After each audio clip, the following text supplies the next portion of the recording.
সবাইকে আমি অনুরোধ করছি সবাই ভিতরে এসে যান, কারণ আমাদের মুখ্য অতিথি সাহেব উনি এসে পড়েছেন। এখন আমি অনুরোধ জানাচ্ছি আমাদের মুখ্য অতিথি সাহেবকে সম্বর্ধনা জানানোর জন্য মঞ্জুর হোসেন সাহেবকে। মাশাল্লাহ, যে যেখানে আছেন সবাই বসে যান। অনেক মানুষ দেখা গেছে দোকানে মাকানে এদিকে ওদিকে ঘোরাঘুরি করতেছেন, আর আমাদের স্টেজের সম্মুখে আপনারা সবাই বসে যান। এখন আমার আকর্ষণীয় যিনি বক্তা তিনি এসে আমাদের স্টেজে হাজির হয়েছে। সন্ধ্যার থেকে মাশাআল্লাহ অনেক সুন্দর সুন্দর আলোচনা শ্রবণ করলেন আপনারা সবাই। এখন রাত 11:30 বাজে, 11:23। আমি মনে করেছিলাম যে 12টা বাজায় জলসা শেষ করা প্রয়োজন ছিল, ফজরের নামাজের কথা আছে। এর মাধ্যমে ময়মুরব্বী অনেকেই আবার তাহাজ্জুদ পড়ে, তো উপায় নাই, আধা ঘন্টা বা অল্প সময় যদি বেশি হয়ে যায় সবাই বসে থাকবেন তো ইনশাআল্লাহ। ইনশাআল্লাহ দেখি যুবকগুলো হাত উঠাও তো, কারণ এটা কি আছিল? বটিয়ামারি হেল্প মিশন এর পক্ষ থেকে আজ এই কোরআনের মাহফিলে, তো যুবকগুলো বেশি থাকা দরকার। আবার দাদারা মনে করেন না হুজুর আমাদের কি, আপনারা তো আসেনি। তো দেখি যুবকগুলো হাত উঠাই তো, কতগুলো যুবক দেখি। দাদা উঠাইছে হাত, নানা উঠাইছে। যুবকদের সঙ্গে আল্লাহ তাদের অন্তর মনগুলো যুবক বানায় দিছেন। তো এই রাত্রে এই তুলার বিছনা ছেড়ে দিয়ে এই জমিনের নিচে ওনারাও আমাদের সঙ্গে বসে আছে। আমরা সবাই মিলে আল্লাহ পাকের নামে একটা তাকবীর দেই, নারে তাকবীর। পিছন থেকে আওয়াজ কম হয়েছে, নারে তাকবীর। আলহামদুলিল্লাহ আলহামদুলিল্লাহি নাহমাদুহু ওয়া নাস্তাঈনুহু ওয়া নাস্তাগফিরুহু ওয়া নু'মিনু বিহি ওয়া নাতাওয়াক্কালু আলাইহি ونعوذ بالله من شرور أنفسنا ومن سيئات أعمالنا من يهد الله فلا مضل له ومن يضلله فلا هادي له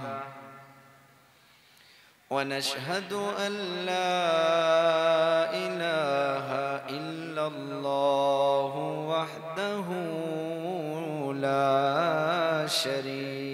شريك له ونشهد أن سيدنا وسندنا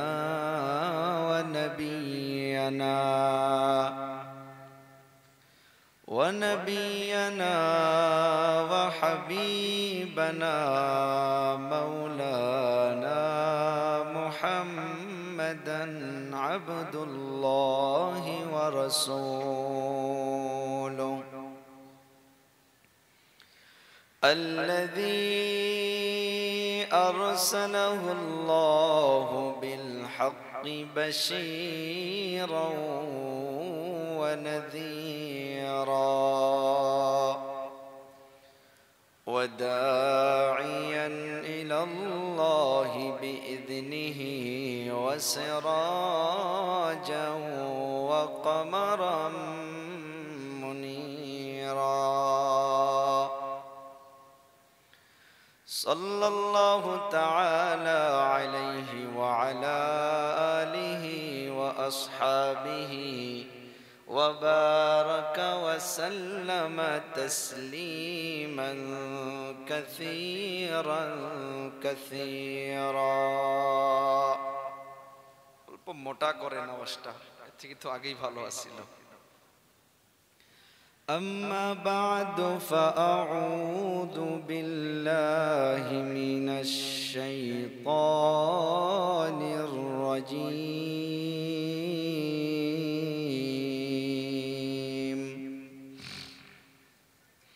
بسم الله الرحمن الرحيم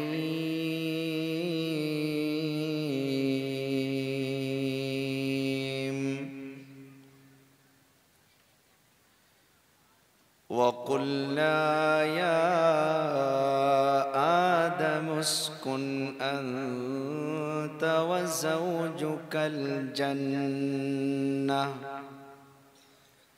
وزوجك الجنة وكلا منها رغدا حيث شئتما ولا تقربا هذه الشجرة فتكونا من الظالمين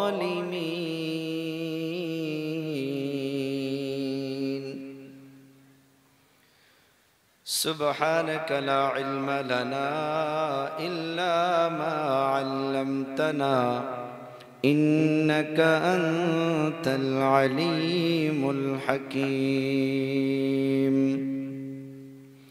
رب اشرح لي صدري ويسر لي أمري واحلل عقدة من لساني يفقه قولي يا رب صل وسلم دائما أبدا على حبيبك خير الخلق كلهم يا رب صل وسلم دائما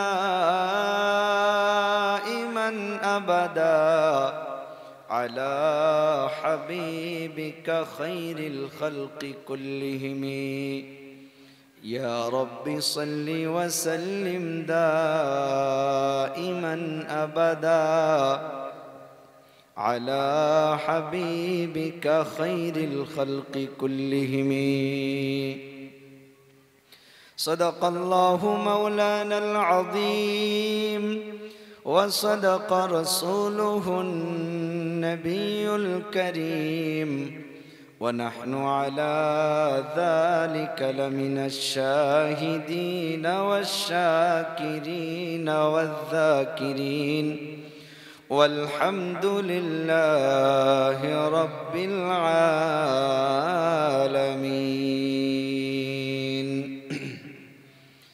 الحمد لله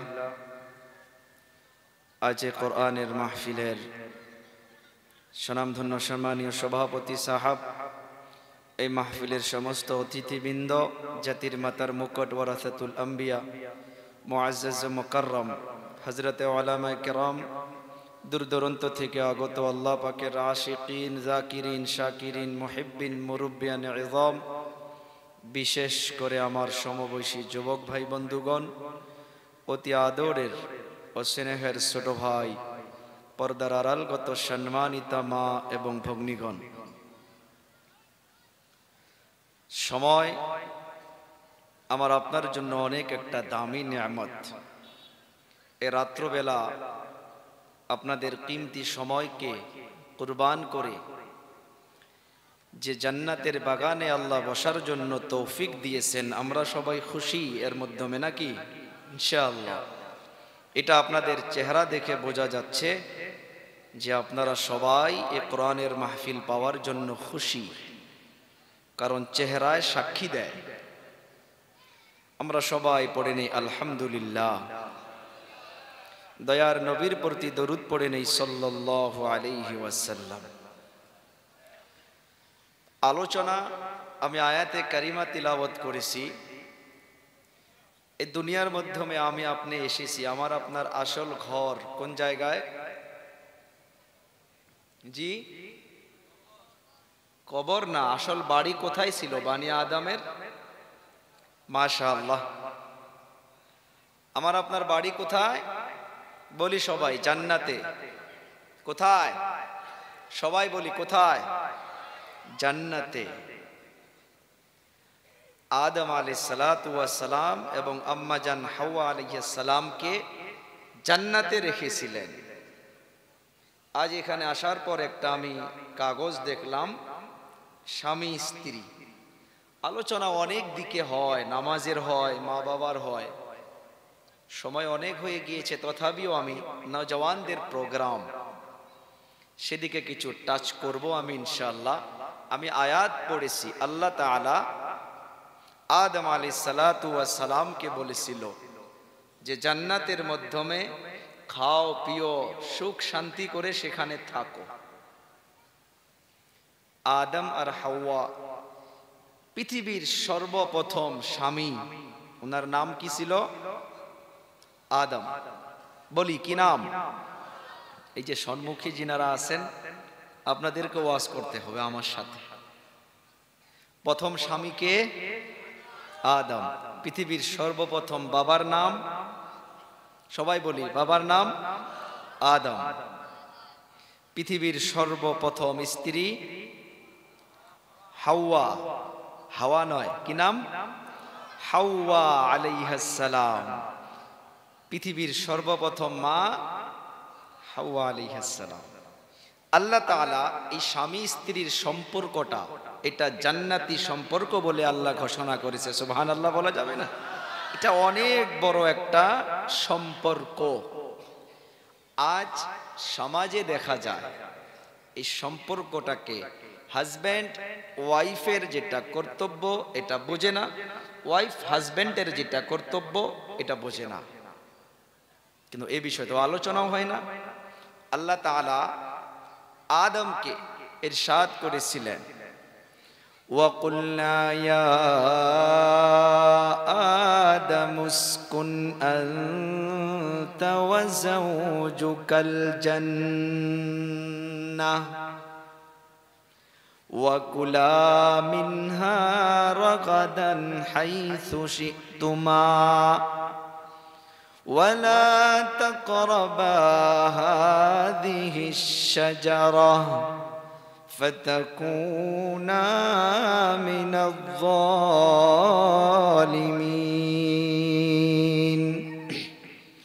এই আয়াতের দ্বারা প্রমাণ পাওয়া যায় আদম আলাইহিস সালাতু ওয়াস সালাম আর হাওয়া আলাইহিস সালাম এই স্বামী স্ত্রীর সম্পর্কটা জান্নাতি সম্পর্ক।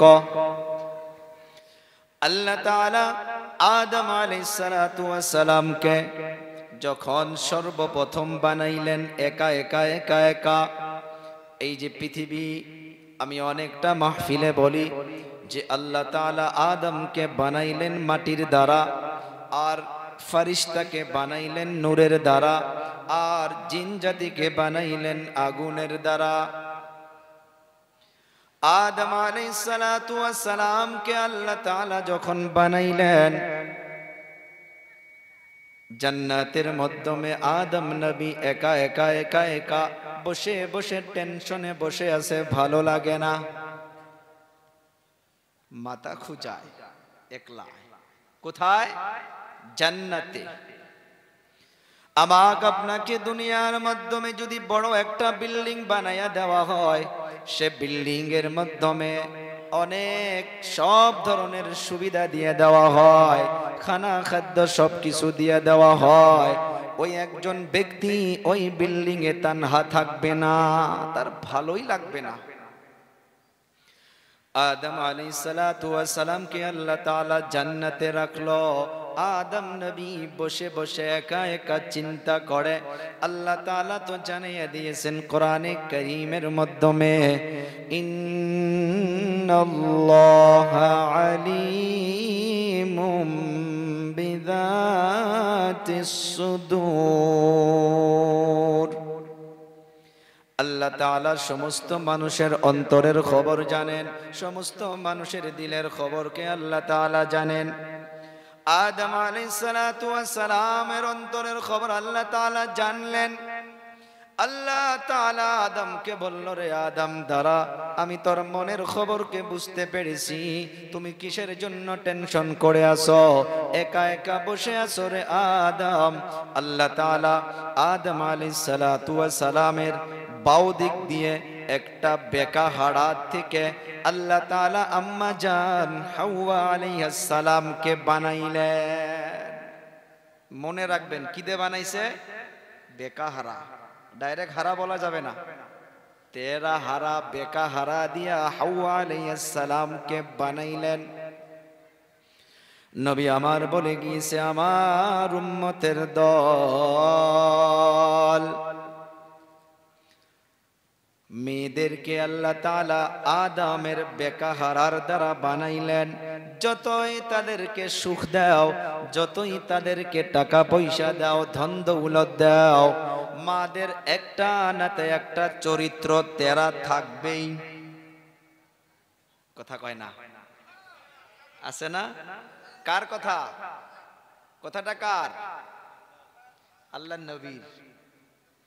আল্লাহর নবী সতর্ক করে দিলেন, ও আমার উম্মতের দল, ওই তেরাটাকে একবারে সিধা করতে যেও না। সিধা করতে গেলে ভেঙে যাবে, ভেঙে যাবে। ওই তেরাকে তোমরা সিধা মনে করে তোমরা দুনিয়াতে জীবন যাপন করবা। মারা তো খারাপ পাবেন না আবার না। আল্লাহ তাআলা জানিয়ে দিলেন, হাওয়া আলাইহিস সালামকে বানাইয়া আদমের নিকটে বসাইয়া রাখলো।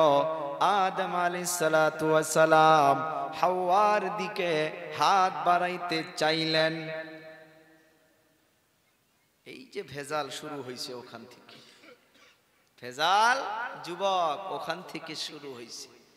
হাওয়া আলাইহিস সালাতু ওয়াস সালাম বসে আছে, আদম নবী হাওয়া আলাইহিস সালামের দিকে হাত বাড়ানো শুরু করছে। আল্লাহ তাআলা বলে, রে আদম, দাঁড়া দাঁড়া দাঁড়া দাঁড়া দাঁড়া, এমনি হাত লাগানো যাবে না, এমনি দেখা যাবে না, এমনি টাচ করা যাবে না। ও আল্লাহ, কি করতে হবে? বলে মোহরানা দিতে হবে, দেন মোহর দিতে হবে। সুবহানাল্লাহ বলা যাবে না?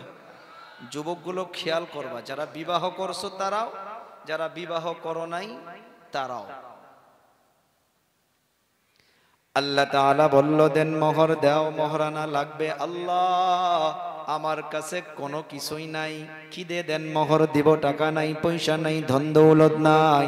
আল্লাহ তাআলা বলল, রে আদম, দিতেই লাগবে, এমনি হাত লাগানো যাবে না। তোমার জন্য হারাম, তোমার জন্য হারাম। বানাইতে পারি, তোমার মন বুঝে আমি বানাইয়া দিয়েছি, কিন্তু হাত লাগানো, টাচ করা, নজর দিয়ে তাকানো পারমিশন দেই নাই।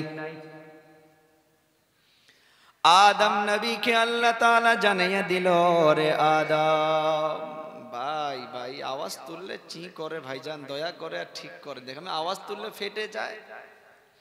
আদম আলাইহিস সালাতু ওয়াস সালাম আল্লাহ তাআলার দিকে তাকাইয়া আছে, গো আল্লাহ, তাহলে আমি কি করব? আল্লাহ তাআলা বলল, রে আদম, আখিরি জামানায় আখিরি নবীর পয়গম্বর আমি পাঠাবো। রে আদম, ওই আখিরি নবীর উপরে তুমি কয়েকবার দরুদ শরীফ পড়ে দাও, এইটাই তোমার বিবাহর জন্য হইয়া যাবে দেন মোহর। সুবহানাল্লাহ। লাহে কই, এর দ্বারা কি বুঝলাম? বিবাহ করতে গেলে রে যুবক, সর্বপ্রথম তোমাকে দেন মোহরের জন্য তৈরি হইতে হবে। স্বামী স্ত্রী এমন একটা সম্পর্ক, আগেই বলেছি জান্নাতি সম্পর্ক। জান্নাতের মাধ্যমে কি কোনো টেনশন হবে গো? বান্দা যা চাইবে তাই আল্লাহ তাআলা দিবে।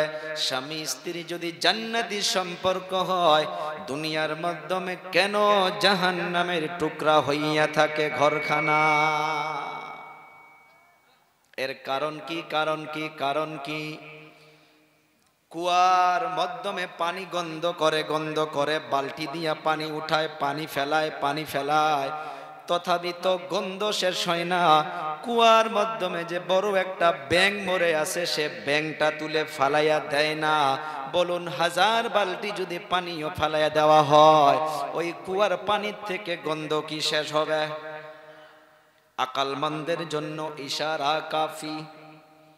ও বাবা, স্বামী স্ত্রীর মাধ্যমে জান্নাতি সম্পর্ক আল্লাহ বললেন, সে জান্নাতি সম্পর্কের মাধ্যমে আজকে দুনিয়ার জমিনে পরায় ফ্যামিলি গুলো জাহান্নামের টুকরা হইয়া আছে।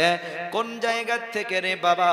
ওই কুয়ার মতো পচা ব্যাঙ মরে পচে আছে, ওই ব্যাঙটা তুলে যদি ফালাইয়া দেওয়া না হয়, ওই পানির গন্ধ কখনো শেষ হবে না।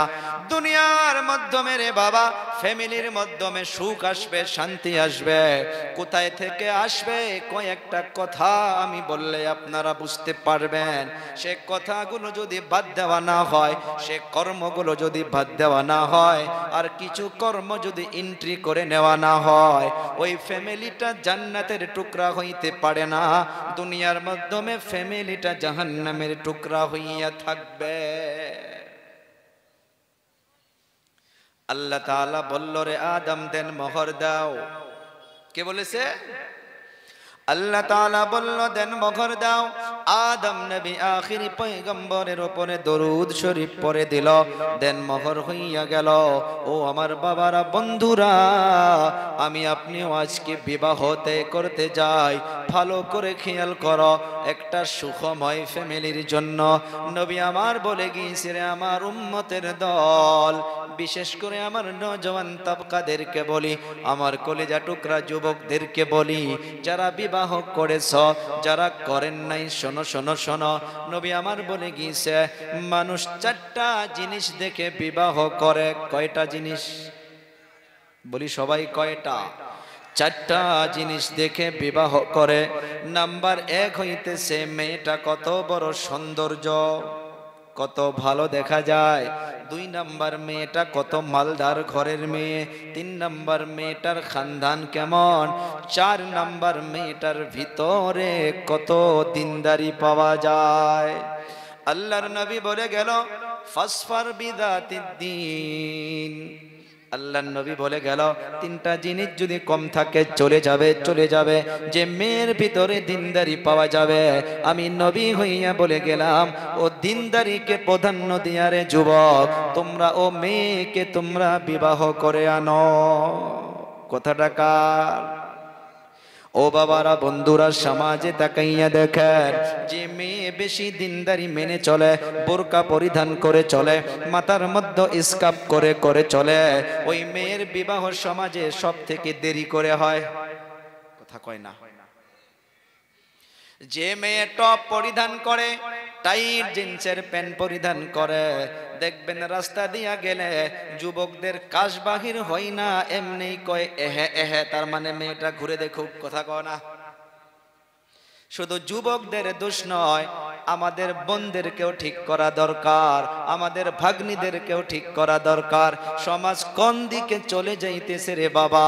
নামাজি ফ্যামিলিতেও পাওয়া যায়, ওলামায়ে কেরামদের ফ্যামিলিতেও পাওয়া যায়, হাজি ফ্যামিলিতেও পাওয়া যায়। আমি আমার নিজেকেও বলতেছি রে বাবা, নামাজের বয়ান তো অনেক শোনা যায়, অন্যান্য বয়ান তো অনেক শোনা যায়, এ ফ্যামিলি ম্যাটার নিয়ে আলোচনা অনেক কম শোনা যায়। খারাপ পায় কোনো কোনো জায়গায়, খারাপ পাইলে আর ডাকবে না, উপায় নাই। খারাপ পাইলে আগামীবার ডাকবে না, তাতে কি আল্লাহ? এটা ব্যাপার না, বলতে হবে। সমাজে যেগুলো খারাপ জিনিস চলতেছে বলো। দাদিমার বয়স হইয়া গেছে 65 ইয়ার্স, 55 বছর, আর ওই দাদির নাতনির বয়স হইতেছে 18।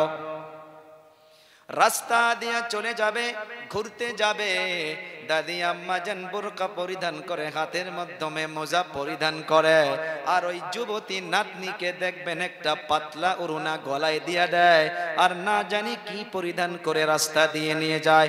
ওই দাদি আম্মা জানদেরকে রে বলবো, মা, ও দাদিমা, নানিমা, আপনি যদি এই 60 বছর বয়সে বোরকা না পরিধান করতেন, আপনাকে কেউ তাকাইয়া দেখতো না, কেউ তাকাইয়া দেখতো না।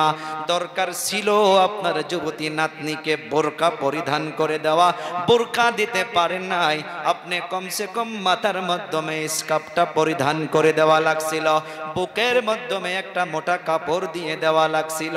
তা না করে আপনি নিজেই বোরকা পরে আপনি যুবতী নাতনিকে বোরকা ছাড়া রাস্তা দিয়ে নিয়ে যান। রমজান মাসে একজন যুবক আসছে আর একজন বুড়া মানুষ আল্লাহর নবীর নিকটে আসছে যে হুজুর আমি আমার ওয়াইফকে চুমা খাইতে পারবো কি? একটা বুড়া, হাদিসের কথা, একটা বুড়া আইছে আর একটা যুবক। বুড়াটা আগে আইছে, কয় হুজুর আমি আমার স্ত্রীকে কিস করতে পারমু কি, চুমা খাইতে পারমু কি, রোজা আছি আমি? আল্লাহর নবী বুড়া বেটাকে বলছে যা পারবি। কি বলছে? পারবি। আমার মতো একটা 30-35 বছরের যুবক, হুজুর আমিও রোজা আছি, আমার স্ত্রীকে আমি রোজা অবস্থায় কিস করতে পারমু কি, চুমা খাইতে পারমু কি? আল্লাহ নবী বলছে ভাগ, তুই পারবি না, তুই পারবি না। বলে হুজুর এইটা কেমন কথা হইল? বুড়া বেটাকে চুমার পারমিশন দিলেন, আমাকে কেন পারমিশন দিলেন না? আল্লাহর নবী বলল রে আমার উম্মত শোন, ওই বুড়া বেটা চুমার মাধ্যমে থেকে যাবে। তুমি যদি চুমা করতে যাও, আল্লাহ না করুক তোমার রোজা ভঙ্গ হইয়া যাইতে পারে। আর আগে বললাম না? সব দিকে চিন্তা করতে হবে। ও দাদিমা, আপনি যদি রাস্তা দিয়ে চলতেন, আপনি বোরকা না পরে এমনি চললেও কেউ আপনাকে খারাপ নজরে তাকাইতো না। কিন্তু আমার যুবতী বোন, আমার ভাগ্নি, আমার মেয়ে, ওরা যদি রাস্তা দিয়ে এমনি চলে, তাদেরকে কেউ না কেউ খারাপ নজরে তাকাবে। একটা সময় ছিল জামানে জাহিলিয়াত, ওই সময় এই টেনশন ছিল না। একটাই টেনশন ছিল মা বোনদের, তাদেরকে দুনিয়ার মাধ্যমে জন্ম হওয়ার সাথে জিন্দা কবরে পুতায়া দিত। কারণ নারীদের কোনো সম্মান ছিল না, ইজ্জত ছিল না। যদি দেখছে জন্ম হওয়ার সময় ওই যে ধাইমা বলি, দাদিমা বলি, এখন হে সিজার করতে হয়, হাসপাতালে নিয়ে যাইতে হয়। যিনারা বয়সস্থ মানুষ আছেন, আপনারা তো হাসপাতাল দেখিনি নাই, তখন আগে নিছিলেন কি? দরকার পড়ে নাই, বাড়িতে অল্প সেলার লাগাইলে বাড়িতে হয়ে যাইত। চিন্তা করা দরকার। ও বাবারা, বন্ধুরা, আগের সময় ওই জামানে জাহিলিয়াতের মাধ্যমে যখন বাচ্চা জন্ম হওয়ার সময় হইয়া যাইত, দাদিমাকে নিকটে বসাইয়া রাখত। যখন দেখতো কন্যা সন্তান জন্ম হয়েছে, নিকটে একটা গোত্র খুঁড়ে রাখত। ওই কন্যা সন্তানকে, ওই ছোট বাচ্চাকে যদি দেখছে কন্যা সন্তান, আর দেরি করত না, দেরি করত না, সাথে সাথে জমিনের মাধ্যমে পুঁতেয়া জীবিত কবর দিয়া দিত। নাউজুবিল্লাহ বলা যাবে না? এখন জীবিত কবর দেওয়া ভয় নাই, কিন্তু আমার বোন ভাগ্নি রাস্তা দিয়ে একা চলায় ডর। আগের জামানায় মা গুলো, বাবা গুলো নিজের বাবা হইয়া সন্তানকে, কন্যা সন্তানকে জীবিত কবরে দিত। আজকের তারিখে নাউজুবিল্লাহ খবর পাওয়া যায় অনেক এমন বাবা রয়েছে, আও নাউজুবিল্লাহ, আপন মেয়ের সাথে কুকর্মের মেসেজ পাওয়া যায় না, শোনা যায় না। জামানা কেমন হইয়া গেল, কোন দিকে চলল? সেই জন্য আল্লাহর নবী বলে গেল, ফ্যামিলিকে যদি সুখময় করতে চাও, তোমরা দিনদারিকে প্রাধান্য দাও, দিনদারিকে প্রাধান্য দাও। ও বাবারা, বন্ধুরা, আমি আলোচনা শুরু করেছিলাম জান্নাতি সম্পর্ক, দেনমোহর, দেনমোহর। একটা সুখময় ফ্যামিলির জন্য রে বাবা, কোথায় থেকে শুরু করতে হবে? এখন দিনদারি বা অদিনদারি পছন্দ হয়ে যাওয়ার পর দোনো পক্ষর মানুষ বসাবসি করে, দেনমোহর তয় করে নেয় যে 3,01,101 টাকা, 3,01,101 টাকা। বিবাহর দিন তয় হইয়া গেল, বিবাহ করার জন্য সবাই চলে গেল, নিয়ে গেল মাত্র 80,000 টাকার দেনমোহর। হয় না এরকম? 80,000 টাকার দেনমোহর নিয়ে যাওয়ার পর সুন্দর করে সব বাহিনী করে দেয়। আবার কাজী সাহেব বসে থাকে। কাজীগুলো আগের টাইমে এখনো কিছু কিছু আছে, যত দেনমোহর হয় ওই দেনমোহর হিসাব কইরা কইরা তারা টাকা নেয়। নাই দিকেও আছে, তাদেরকেও বুঝাও এরকম ভাবে নেওয়া যাবে না, নেওয়া যাবে না।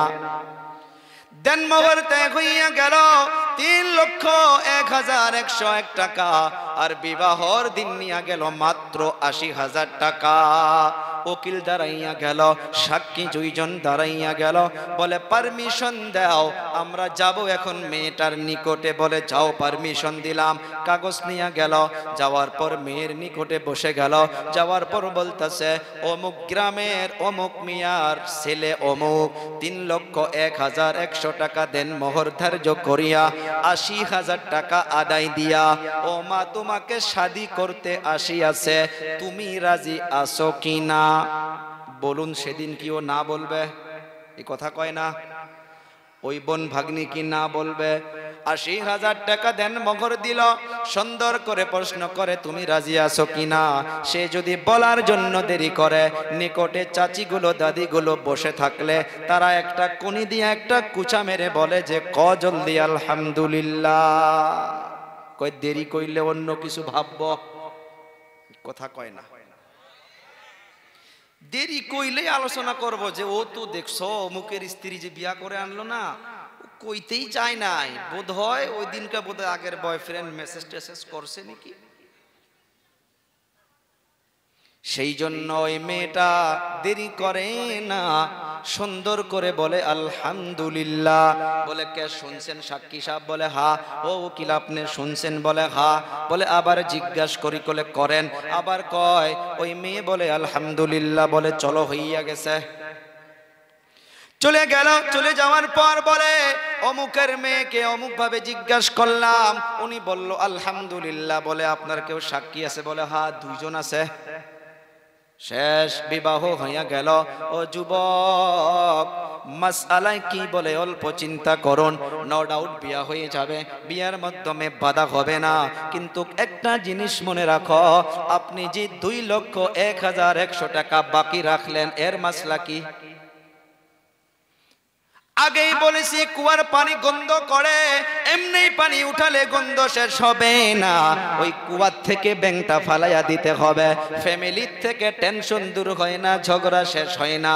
ওই বিবাহর আগের থেকে, বিবাহর দিন থেকে আমাকে আপনাকে খেয়াল করতে হবে, কেন ফ্যামিলিতে শান্তি আসে না।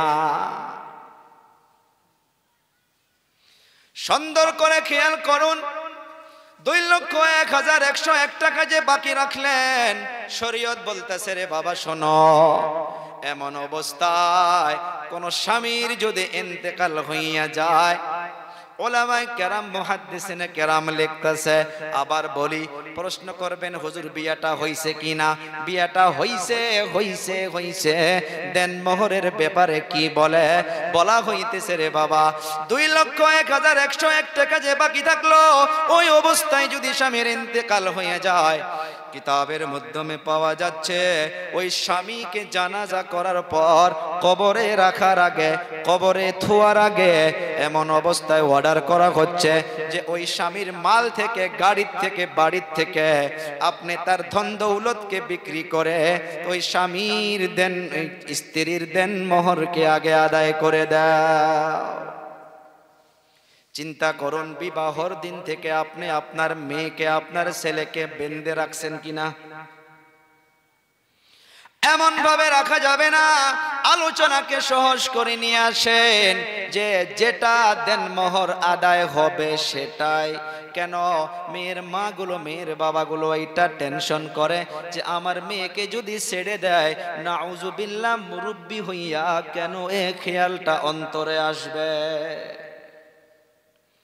সতর্ক হইয়া যায় ও বাবারা, বন্ধুরা। এই যে দেন মোহর যে আমাকে দেওয়া লাগছিল 3,01,101 টাকা, দিলাম মাত্র 80,000 টাকা, 80,000 টাকা। আর আদম নবীকে আল্লাহ তাআলা যে বানায়া রাখছিল, ওনার বেকা হাড়ার থেকে হাওয়া আলাইহিস সালামকে আদম নবীও বলছিল, আল্লাহ আমার কাছে দেন মোহর নাই। আল্লাহ বলেছে দাঁড়া, দেন মোহর নাই বললে হবে হবে না, হাত লাগানো যাবে না। পয়সা নাই, টাকা নাই, নবীর উপরে দরুদ শরীফ পড়ে দেয়, তারপর তুই হাত লাগা।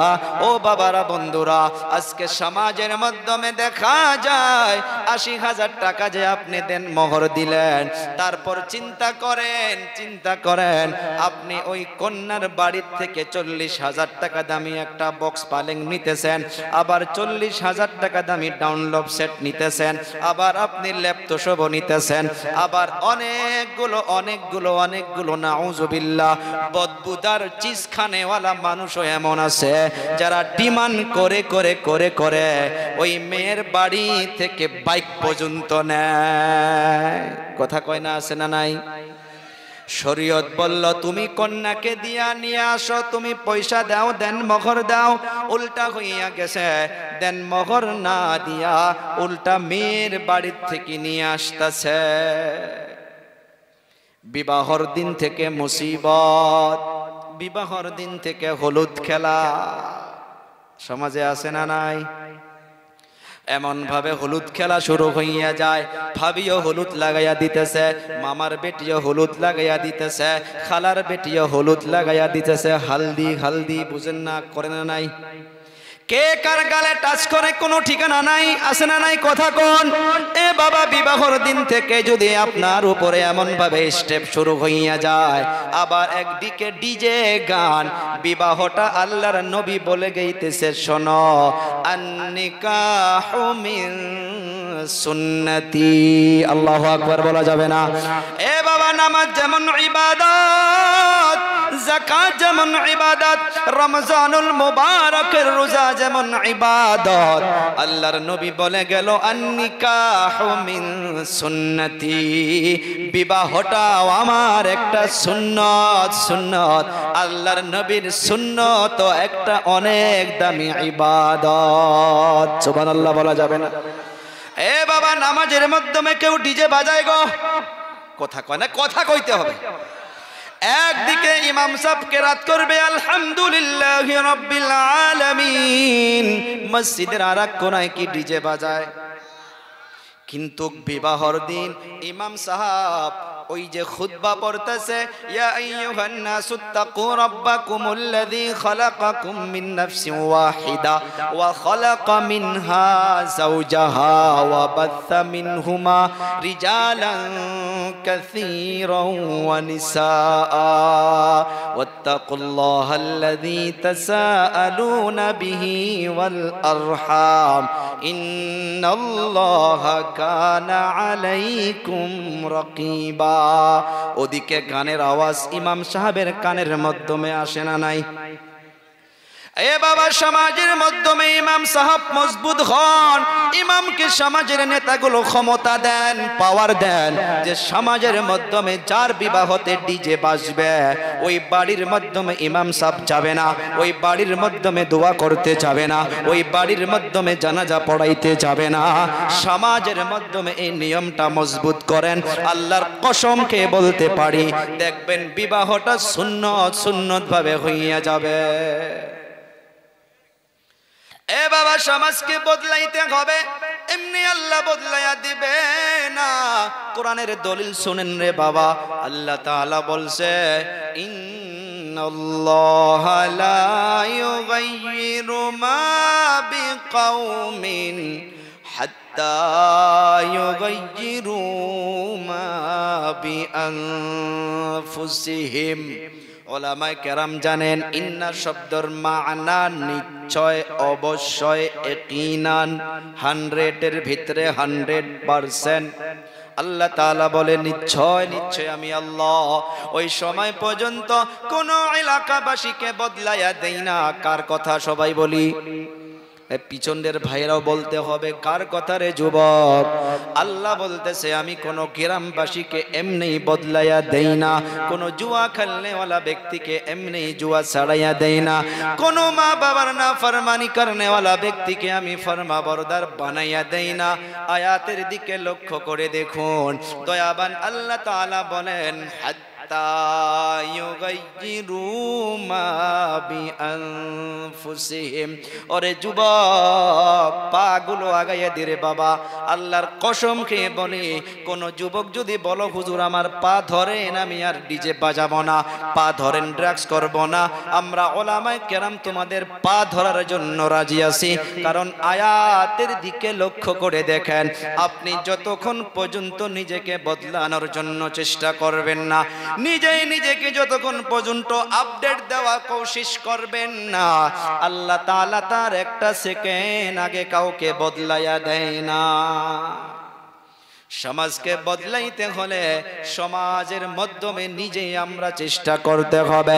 বিবাহর দিন সাহাবা কেরাম জাফরান লাগাইতো, হ্যাঁ যদি হলুদ লাগাইতে হয় আপনি আপনার নিজের বোনকে দিয়ে লাগান, আপনি আপনার চাচিকে দিয়ে লাগাইয়া নেন, আপনি আপনার খালা আম্মার কাছে অল্প লাগাইয়া নেন।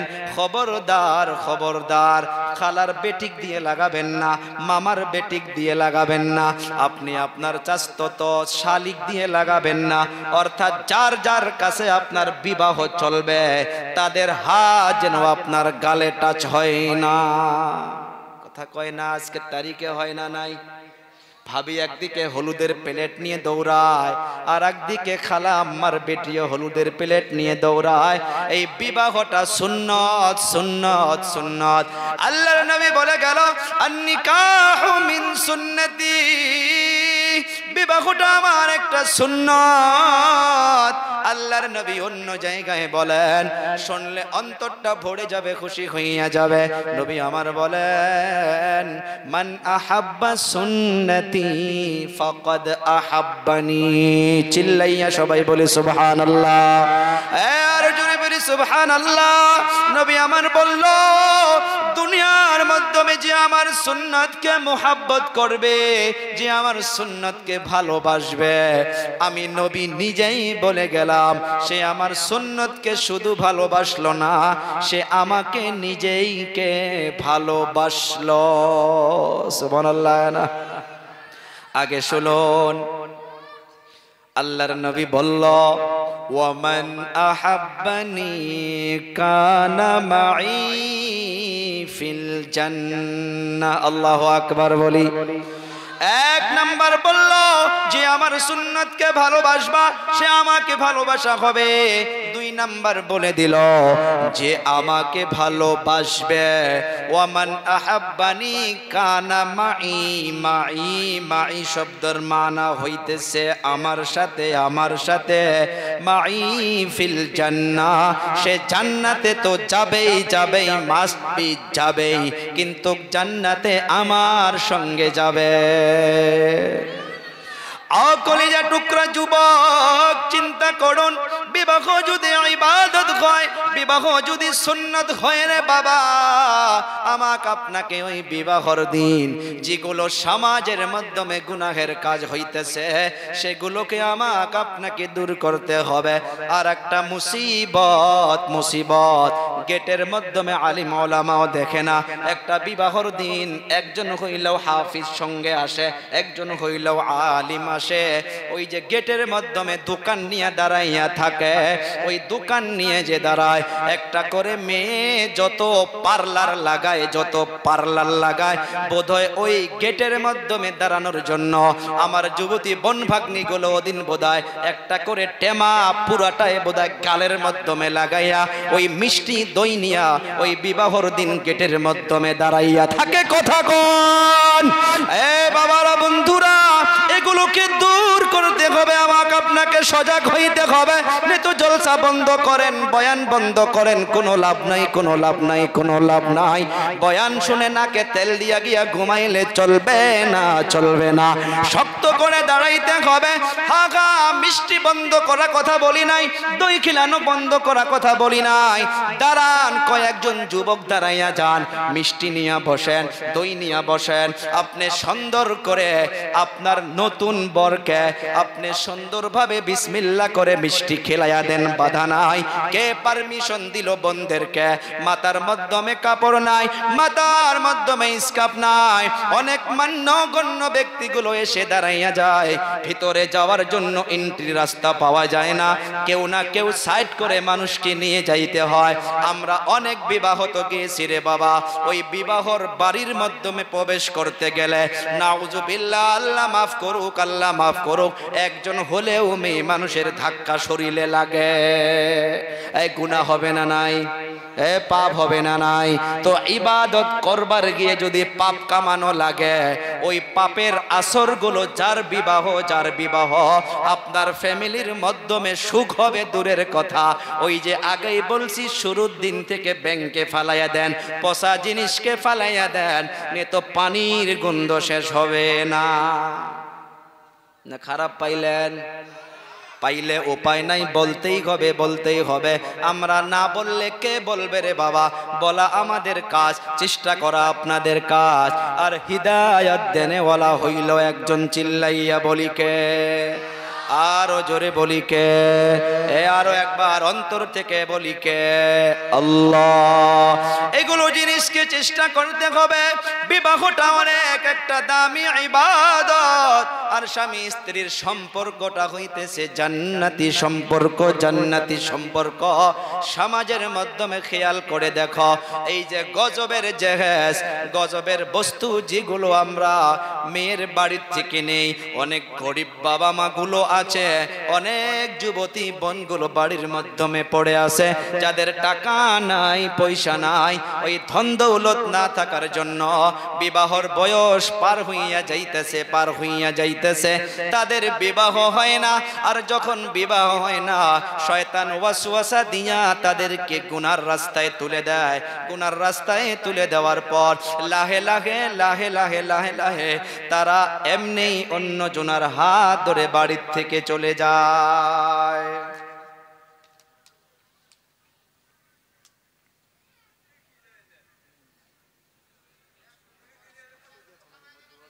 ঠিক আছে, এই বিষয় দিচ্ছে অসুবিধা। আমি বলতেছিলাম, বিবাহর দিন থেকে আমাকে আপনাকে এই খারাপ জিনিসগুলো বন্ধ করতে হবে। এই বাবারা, বন্ধুরা, এই যে স্বামী স্ত্রী যে একটা সম্পর্ক, এই সুখময় ফ্যামিলির জন্য মাদেরকে বলি, ও মা খারাপ পাবেন না, আপনাদের বদনামের জন্য বলি নাই, কারণ আপনারা তো আমাদের মা। দুনিয়ার মাধ্যমে যতগুলো আলিম ওলামা, যতগুলো আল্লাহর বলি, ওই মাদের পেট থেকে দুনিয়ার মাধ্যমে আসছে। আর যতগুলো চোর ডাকাত লুচ্চাবাজি, তারাও ওই মাদের পেট থেকে দুনিয়াতে আসছে। একটাই কথা, একটাই জায়গায় যদি জলপাই গাছ লাগানো হয়, আর একটা জায়গায় যদি আম গাছ লাগানো হয়, ওই জলপাই গাছ থেকে জলপাই পাওয়া যাবে, আবার আম গাছ থেকে জলপাই পাওয়া যাবে না। জলপাই গাছ লাগাইয়া যদি কেউ মিঠা আমের তালাশে থাকে, তার মতো আর মূর্খেমি এই দুনিয়ার মাধ্যমে হবে না। কথাটা বুঝছেন কি কইছি? মাদের দরকার। ও মা, বাচ্চা যখন পেটের মাধ্যমে এসে যায় রে মা, ওই সময় থেকে আপনি আর গান বাজনাকে ছেড়ে দিন, আপনি গজবের মোবাইলকে ছাড়েন। আজকের মা বোনদের এমন অবস্থা হইয়া গেছে, স্বামীদের এক নাম্বার দোষ। যখন বাচ্চা পেটে এসে যায়, স্ত্রীগুলো বলে, আপনি তো দোকানে যাবেন, বাড়ির মাধ্যমে একা একা ভালো লাগে না, আমাকে একটা জাহান্নামের বস্তু আইনে দেন। কি নাম? বলে গজবের মোবাইল। কি করবা? বলে বৈশা আমি সিরিয়াল দেখব। বলে তুই চিন্তা করিস না, তুই চাইলে আমি আসমানের তারাটাও এনে দিব। কয় না নাই? এ বাবা চিন্তা করো, আপনি কিন্তু জলপাই গাছ লাগাইতেছেন, জলপাই গাছ লাগাইয়া অবশেষে যদি আপনি মিঠা আমের তালাশে থাকেন, এইটা নামুমকিন, হাজারবার নামুমকিন। ও মা, দুনিয়া থেকে বিদায় হইয়া যাইতে হবে। অনেক বড় বড় মাদের ঘটনা পাওয়া যায়।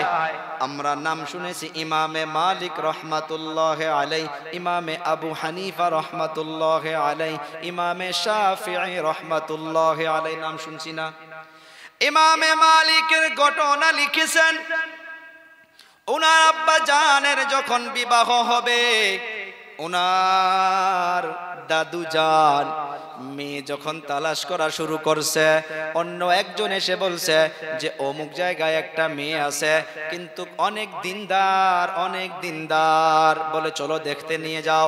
দেখার জন্য গিয়েছে, যাওয়ার পর দেখে একদম কালো মেয়ে, দেখতে ভালো না, কিন্তু নবী যে বলে গিয়েছে ফাসফার বিজাতি দিন, সৌন্দর্য কম হোক চলে যাবে, দিন তার ভিতরে টাকা পয়সা কম হোক চলে যাবে, মা বাবা যদি অল্প অন্য হয়ে চলে যাবে, তার ভিতরে যদি দিনদারি থাকে ওই মেয়েকে প্রাধান্য দাও।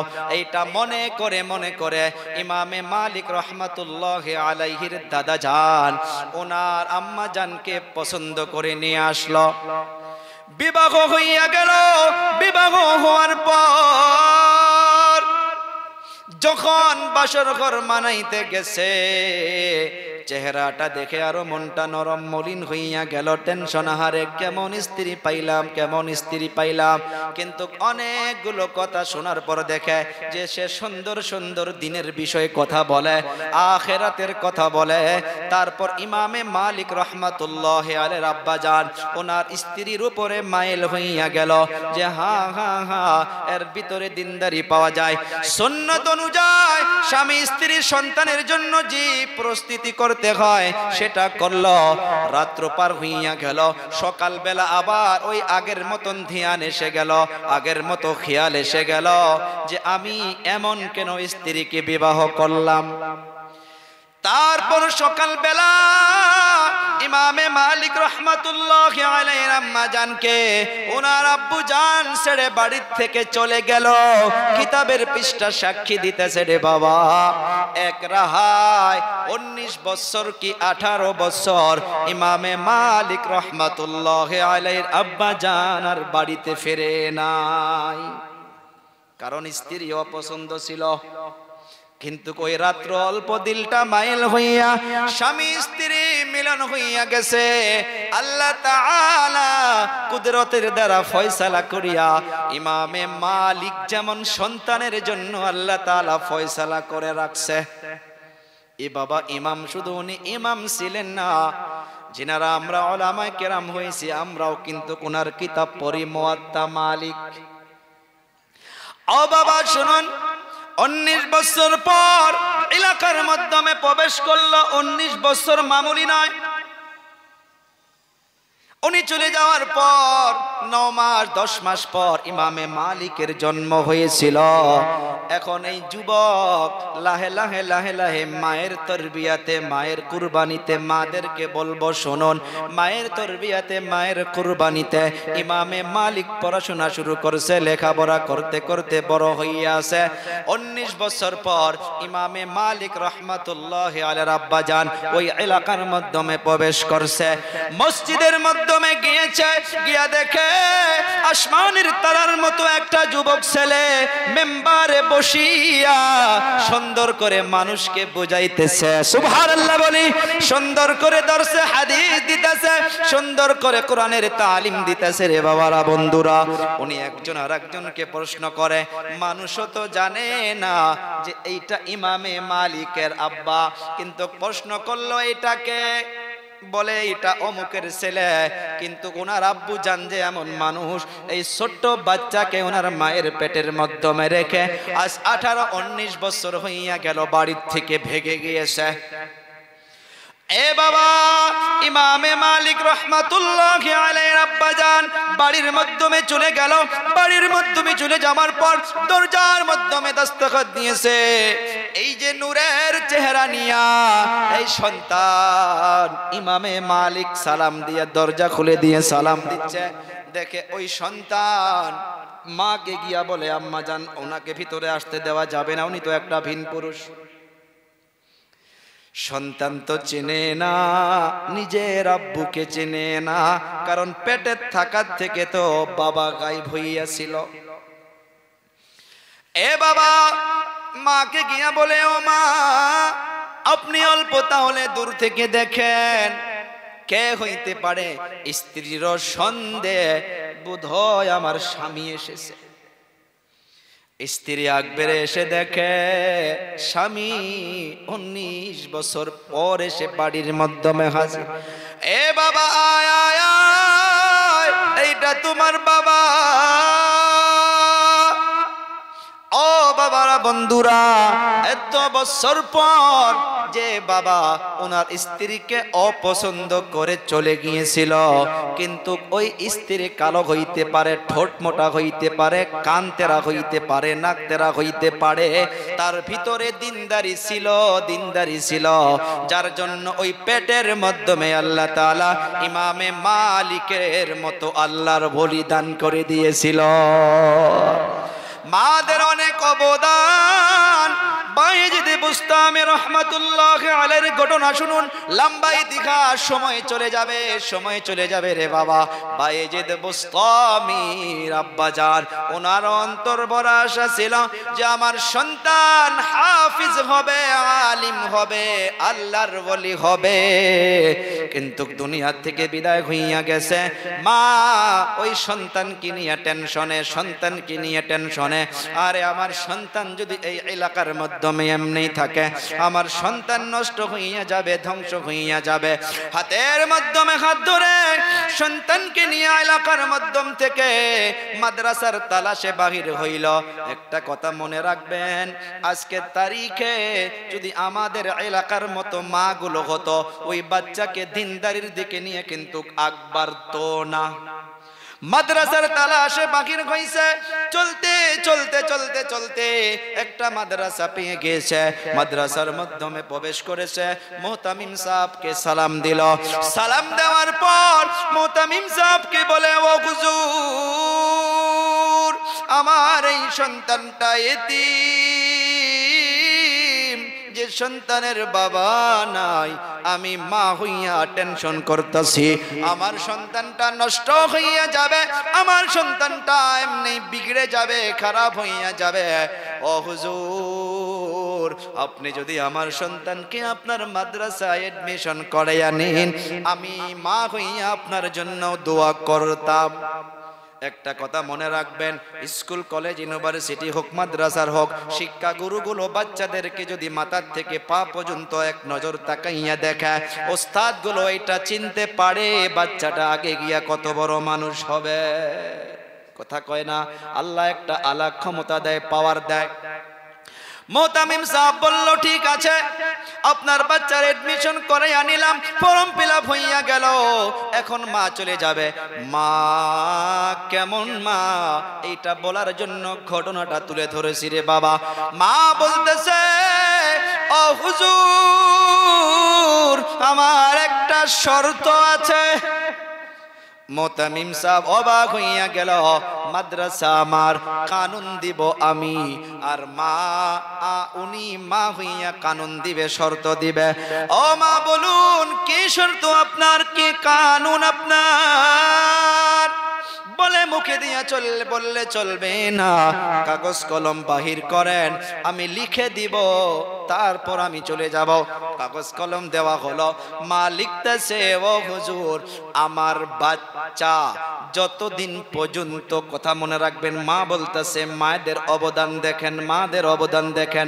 এমন মা প্রত্যেক ঘরে ঘরে দরকার, আমাদের নওজোয়ান যুবকদের মতো মানুষকে সিধা করার জন্য। মা বলতেছে, ও হুজুর, আমার বাচ্চা যতদিন পর্যন্ত হাফিজ হবে না, যতদিন পর্যন্ত আলিম হবে না, যতদিন পর্যন্ত আল্লাহর ওলি হবে না, তার একটা দিন আগেও যেন আমার বাচ্চা বাড়িতে আসে না। আল্লাহু আকবার বলি, কেমন মা! শর্ত দিয়া দিল, বাচ্চার পেশানিতে একটা চুমা দিল। মা এখন চলে যাবে, মা রওনা হইয়া গেল। এই বাচ্চা বায়েজিদে বুস্তামি রহমাতুল্লাহি আলাইহি অনেক বড় আল্লাহর ওলি ছিলেন। উনি লাখে লাখে নুরানি কায়দা শেষ করলো, পারে আম শেষ করলো, কোরআনে কারীম নাজরা শেষ করলো, তারপর হিফজ শুরু করলো। ওই বাচ্চাকে উস্তাদ একদিন দেখে ক্লাসের মাধ্যমে চেহারাটা মলিন করে বসে আছে। উস্তাদ প্রশ্ন করে, এ বাবা তোমার কি হয়েছে? ও হুজুর গুসা করবেন না, জীবনে তো আর বাবাকে বাবা বলে ডাকতে পারবো না। ও হুজুর আমার কেন আজকে অন্তরের মাধ্যমে বারবার বারবার মায়ের কথা মনে পড়তাছে। ও হুজুর মায়ের হাতের গরম গরম খানার কথা মনে পড়তাছে। ও হুজুর যদি কষ্ট না পান একটা দিনের জন্য আমাকে ছুটি দিয়া দিলে আমি আজকে যাব, মায়ের চেহারাটা দিদার করব, মায়ের হাতের গরম গরম এক লোকমা খানা খাবো, আগামী কাল আবার আমি চলে আসব। এ বাবা উস্তাদ টেনশনে পড়ে গেল। একদিকে বাচ্চার চেহারার দিকে তাকায়, আবার মায়ের শর্তর কথা মনে পড়ে। উস্তাদ একটা চালাকি করলো, এ বাবা শোন, তুমি যাবা ঠিক আছে, তোমাকে বাড়িতে যাইতে দেব, তুমি আগামীকাল যাবা, প্রত্যেক দিন যে তুমি এক পৃষ্ঠা করে সবক শোনাও, আগামীকাল এক পৃষ্ঠা সবক শোনালে চলবে না, তুমি 3 পৃষ্ঠা সবক শোনাইতে হবে, তারপর তোমাকে বাড়িতে যাইতে দিব। উস্তাদ মনে করলো 3 পৃষ্ঠা সবক শোনাইতেও পারবে না, আর বাড়িতেও যাইতে চাবে না। মায়ের ওয়াদাও থাকলো, সন্তানেরও মনটা ভাঙলো না। কিন্তু দেখেন এমন মায়ের পেটে ছিলেন, এই সন্তান মুসাল্লা বিছাইয়া 2 রাকাত নামাজ পড়ে আল্লাহর কাছে মোনাজাত করেছে, গো আল্লাহ জীবনে বাবাকে বাবা বলে ডাকতে পারবো না, ও দয়াবান আল্লাহ আমার কে যেন মায়ের কথা বারবার বারবার মনে পড়তেছে। উস্তাদ বলে দিল, আল্লাহ আমি যদি 3 পৃষ্ঠা সবক শোনাইতে না পারি আমাকে বাড়িতে যাইতে দেবে না। ও আল্লাহ আপনি তো সেই আল্লাহ যে আল্লাহ পার ডে 1 পৃষ্ঠা মুখস্থ করাইয়া দেন, আপনি চাইলে 3 পৃষ্ঠা নয় 5 পৃষ্ঠাও মুখস্থ করাইয়া দিতে পারবেন, পারেন নাই আল্লাহ। দোয়া করলো, দোয়া করার পর কোরআন নিয়ে বসে গেল। মাগরিব টু ইশা প্রত্যেক দিন 1 পৃষ্ঠা মুখস্থ হইতো। মাগরিব টু ইশা আল্লাহ তাআলা ওই বাচ্চাকে 3 পৃষ্ঠা মুখস্থ করাইয়া দিল। আরো লাহে কই সুবহানাল্লাহ। এ বাবা রাত পার হইয়া গেল, সকাল বেলা উস্তাদ ক্লাসে এসে গিয়েছে। এই বাচ্চা কোরআনে কারীমকে নিয়া গুনগুন করে উস্তাদের টেবিলে হাজির হইয়া গেছে। উস্তাদ মনে করলো যে আহারে 3 পৃষ্ঠা সবক কি মুখস্থ হইছে? জিজ্ঞাসা করে, রে বাবা মুখস্থ হইছে? বলে হুজুর হ্যাঁ। বলে শোনাও, আউযু বিল্লাহি মিনাশ শাইতানির রাজীম, বিসমিল্লাহির রহমানির রহিম। পরে শুরু করলো। 1 পৃষ্ঠা শোনাইয়া দিল, কোনো একটা ভুল নাই। 2 পৃষ্ঠা শোনাইয়া দিল, কোনো একটা ভুল নাই। 3 পৃষ্ঠা শোনাইয়া দিল, কোনো একটা ভুল নাই। আল্লাহু আকবার।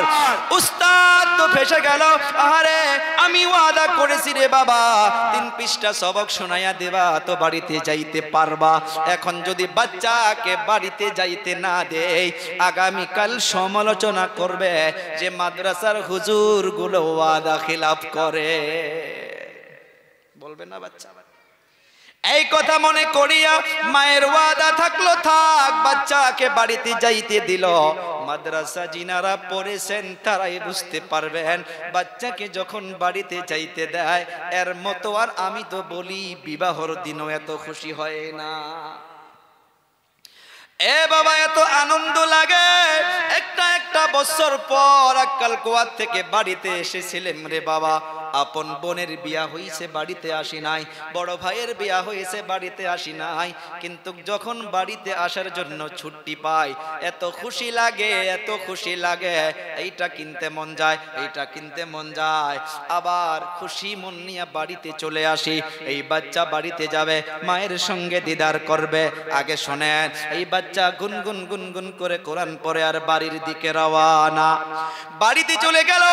যাওয়ার পর দেখে মায়ের ঘরের দরজা বন্ধ। বাহিরের দিকে আওয়াজ দিল, আম্মা জান কথা সবাই জবাব দিবেন। সন্তানের আওয়াজ যদি মা একটা আওয়াজও শুনতে পারে, ওই মা এমনিই চিনতে পারে আমার সন্তান এসেছে। এ বাবা, আমি প্রমাণ করি, মাহফিলে বলি, আল্লাহকে সাক্ষী রেখে বলি, পরায় নভেম্বর মাসটা প্রোগ্রাম করলাম, রাত্রবেলা 2টা-3টায় যখন বাড়িতে চলে যায়, একটা দিনও মাকে গিয়া ডাকতে হয় না, মাকে গিয়া ডাকতে হয় না। গাড়ির শব্দ পেয়ে মা এসে ঘরের দরজা নয়, ঘর থেকে বাহির হইয়া মেন বড় গেটটা মা এসে খুলে হাজির হইয়া যায়। ওই সময় আমার চোখের পানি এসে যায়, মাকে দেখাই না, অন্তরে এটা লাগে। একদিন জিজ্ঞাসা করেছি, রে মা 3টা বাজে, একটা ডাকও দিলাম না রে মা, তুমি কেমন ভাবে গেটটা খুলে দিলা? এ বাবা, রাত্রবেলা পৃথিবীর কোনো মা এমন নাই যে সন্তান রাত্রবেলা ঘোরাফেরা করবে আর ওই মা সুন্দর করে ঘুমাইতে পারবে। পৃথিবীর কোনো মা নাই যে সন্তানকে দাঁড়ে দাঁড়ে ঘুরতে দিয়া ওই মা সুন্দর করে ঘুমাইতে পারে। এ বাবা, তুমিও বুঝবা, তোমাকেও আল্লাহ মেয়ে দিয়েছে, ওই মেয়েকে যখন বাহিরে রাখবা তখন তোমার কেমন করে ঘুম আসে, আমি বেঁচে থাকলে আমাকে বলবা। বাইজিদ বুস্তামি মাকে মা বলি ডাকার সাথে সাথে ঘরের ভিতর থেকে মা তো বুঝতে পেরেছে যে আমার সন্তান কেন এখানে, ভিতরে ছটপট করে আসে, মা দরজা খোলে না, দরজা খোলে না। ও মা, আপনারা শোনেন রে মা, কেমন মা ছিলেন, কেমন মা। সন্তানের আওয়াজ শুনলো, দরজা খোলে না, আবার বলে বাইজিদ বুস্তামি, ও আম্মা জান দরজাটা খুলেন। জীবনে তো বাবাকে বাবা বলে ডাকতে পারবো না রে মা, আপনার গরম গরম খানার কথা মনে পড়ে গিয়েছে রে মা, দয়া করে একবারের জন্য দরজাটা খোলেন। ও মা, থাকতে না দিলে আমি আপনার সঙ্গে দিদার করে চলে যাব। মা ভিতরে ছটপট করে সন্তানের জন্য, মা দরজা খোলে না, দরজা খোলে না। 3বারের বার সন্তান বলতাছে, ও আম্মা জান আপনার বায়েজিদ এসেছে রে মা, একবারের জন্য দরজাটা খোলেন। কেমন যেন ভেতরটা ছটপট করতে আছে, আপনার হাতের খানার কথা মনে পড়ে গিয়েছে রে মা, আপনার বায়েজিদ এসেছে, দরজা খোলো, দরজা খোলো। মা কেমন মা ছিলেন, সন্তানকে মানুষ বানানোর জন্য, সন্তানকে দিনদার বানানোর জন্য, সন্তানকে জান্নাতি বানানোর জন্য মা বুকের ভিতরে পাথর বেঁধে নিয়া সন্তানকে রিপ্লাই দিল, না না তুমি আমার বায়েজিদ নও, আমি তোমার জন্য দরজা খুলতে পারি না, তোমার জন্য দরজা খুলতে পারি না, কারণ আমার বায়েজিদ আসার সময় এখনো হয় নাই, তুমি চলে যাও। আহারে, বাচ্চার যত খুশি ছিল মনের মাধ্যমে সব খুশি একবারে নষ্ট হইয়া গেল। সন্তান চোখের পানি বাহির করে নিয়া আবার মাদ্রাসার দিকে রওনা হইয়া গেল। মাদ্রাসার দিকে চলতেছে চলতেছে, মাদ্রাসায় চলে গেল। যাওয়ার পর উস্তাদ দেখে বাচ্চার চেহারা মলিন, জিজ্ঞাসা করে, রে বাবা তুমি এত জলদি কেন ফিরে আসলা? ও হুজুর, আমি বাড়িতে গিয়েছিলাম, আমার মা আমাকে চিনতেই পারে নাই। ওস্তাদ মনে করছে মা তো চিনতে পারে না, এইটা হইতে পারে না। ওস্তাদের ওই শর্তের কথা মনে পড়ে গেল। এদিকে যে মা সন্তানের জন্য দরজা খুলল না, আর দেখে সন্তানের আওয়াজ নাই, মা ঘরের ভিতরে মুসাল্লাটা বিছাইয়া সন্তানের জন্য আসল তুলে আল্লাহর কাছে দোয়া করতে, আল্লাহ কোন মা পৃথিবীতে সন্তানকে দরজা খুলে না দিয়ে থাকতে পারে না, আল্লাহ আমিও তো থাকতে পারি না আল্লাহ, কিন্তু কেন থাকলাম জানে? আমি কোরআন শিখার জন্য দিয়েছি, আমি দিন শিখার জন্য দিয়েছি। ও আল্লাহ, আমি যদি মা হইয়া আর দরজাটা খুলে দিতাম, সন্তান আমার চোখের দিকে তাকাইতো, আমি মা হইয়া সন্তানকে তাকাইয়া দেখতাম, আমারও মোহাব্বত চলে আসতো, সন্তানেরও মোহাব্বত চলে আসতো। ও আল্লাহ, আপনার কোরআন থেকে 10 মিনিটের জন্য হলেও মোহাব্বত চলে যাইতো। আমি মা হইয়া কষ্টকে বরদাস্ত করেছি। আল্লাহ, আমি মা হইয়া দোয়া করি আমার সন্তানকে দিনদারের জন্য কবুল করুন, আল্লাহ ওলির জন্য কবুল করুন। আমার যুবক মায়ের দোয়া বলুন, আল্লাহর দরবারে কবুল হইতে টাইম লাগে কি? সবাই বলুন লাগে। মা একদিকে মুসাল্লা বিছাইয়া দোয়া করতেছে, মায়ের দুয়ারে বাবা, এইটা ফলাফল যে দুনিয়ার মাধ্যমে পেয়েছো সেই বুঝতে পারবা। সারাদিন কথা বাহির হয় না, শরীর অসুস্থ হইয়া থাকে, যখন বাড়ির থেকে বাহির হই মা গাড়ির নিকটে এসে মাথাটা বুলাইয়া দেয়, ছোট বাচ্চার মতো করে চুমা খায়। এই যে এত বড় একটা নিয়ামত, মাথার মাধ্যমে যখন হাতটা ফিরাইয়া দেয় তখন বিসমিল্লাহ বলে বাড়ির থেকে রওনা হয়ে যায়। আল্লাহর কসম, এমন লাগে যে রাস্তার সব বালা মুসিবত আল্লাহ কিছুই দেবে না। এ বাবা, এই নিয়ামত যার নাই তারা তো বুঝতে পারতেছ রে বাবা। বাইজিদ বুস্তামির আম্মা জান সন্তানের জন্য দোয়া করতেছে, এইদিকে উস্তাদ বাচ্চার কথা মনে করিয়া উস্তাদ মুসাল্লা বিছাইয়া আল্লাহর কাছে দোয়া করে, ও আল্লাহ, কেমন মা কেমন সন্তান, ও আল্লাহ, আমিও উস্তাদ হইয়া দোয়া করতেছি, বাইজিদ বুস্তামিকে কবুল করুন, কবুল করুন।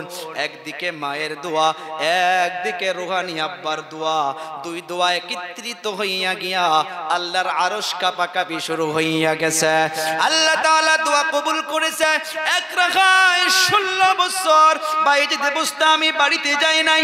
16 বছর পর বাইজিদ বুস্তামির মাদ্রাসার শিক্ষকের নিকটে, মুহতামিম সাহেবের নিকটে আল্লাহর নবী সাল্লাল্লাহু আলাইহি সাল্লাতু ওয়াস সালাম স্বপ্নের মাধ্যমে এসে গিয়েছে। আল্লাহু আকবার বলে। স্বপ্নের মাধ্যমে সে মুহতামিমকে বলে, ও হুজুর, আপনার মাদ্রাসার মাধ্যমে বাইজিদ নামের একটা বাচ্চা আছে, তার তরবিয়ত মুকাম্মাল হয়েছে, তার শিক্ষা মুকাম্মাল হয়েছে, তার ওয়ালাদাত মুকাম্মাল হয়েছে, আর তাকে রাখা দরকার নাই, আগামী কাল তাকে বিদায় করে দাও, তার জন্য উম্মত পিপাসা হইয়াছে। এ অবদান কার? মা মা মা মা যদি কুরবানি না দিত, মা যদি মোহাব্বত ছেড়ে না দিত, এ সন্তান মানুষ হইতে পারতো না। স্বপ্ন ভেঙে গেল, উঠে দেখে নবী নাই। সকাল হইয়া গেল, সব ছাত্রদেরকে জমা করেছে, স্টাফকে জমা করেছে। জমা করার পর সবাইকে বলতেছে, শোনো শোনো শোনো, এই বাইজিদ বুস্তামি এত বড় খুশনসিব বাচ্চা, এ বাইজিদ বুস্তামি আয় আয় আয়, আমার বুকের মাধ্যমে আয়, তোর জন্য আজ ঘুমের ঘরে আমার নবীর সাথে দেখা হইয়া গেছে। আল্লাহু আকবার বলা যাবে না। বাইজিদ বুস্তামিকে নিকট নিল, কিতাবের পৃষ্ঠায় পাওয়া যায় মুহতামিম সাহেব নিজের মাথার থেকে পাগড়িটা খুলে বাইজিদ বুস্তামির মাথার মাধ্যমে দিয়া দিল, আর সঙ্গে সাথীদেরকে দিয়া বাড়ির দিকে রওনা করে দিল। আগের দিনের মতো করে এই সন্তান বাড়ির দিকে চলে যায়। বাড়িতে যাওয়ার পর ওই দিন কামাকে মা বলে ডাকে নাই, শুধুমাত্র সালাম দিয়েছে, আসসালামু আলাইকুম। সালামটা দেওয়ার সাথে সাথে মা ঠাস করে দরজা খুলে হাজির হইয়া বলে, আহলাউ ওয়া সাহলাউ ওয়া মারহাবাম বিকুম। সন্তানকে বুকের মাধ্যমে লাগাইয়া নিল, সন্তানকে চেনার মাধ্যমে পেশানির মাধ্যমে চুমা দিল। চুমা দেওয়ার পর বসতে দিয়ে সর্বপ্রথম আর অন্য কাজ কোনো করে নাই, মুসাল্লা বিছাইয়া 2 রাকাত শুকরানার নামাজ আদায় করিয়া আল্লাহকে বলে, ও আল্লাহ,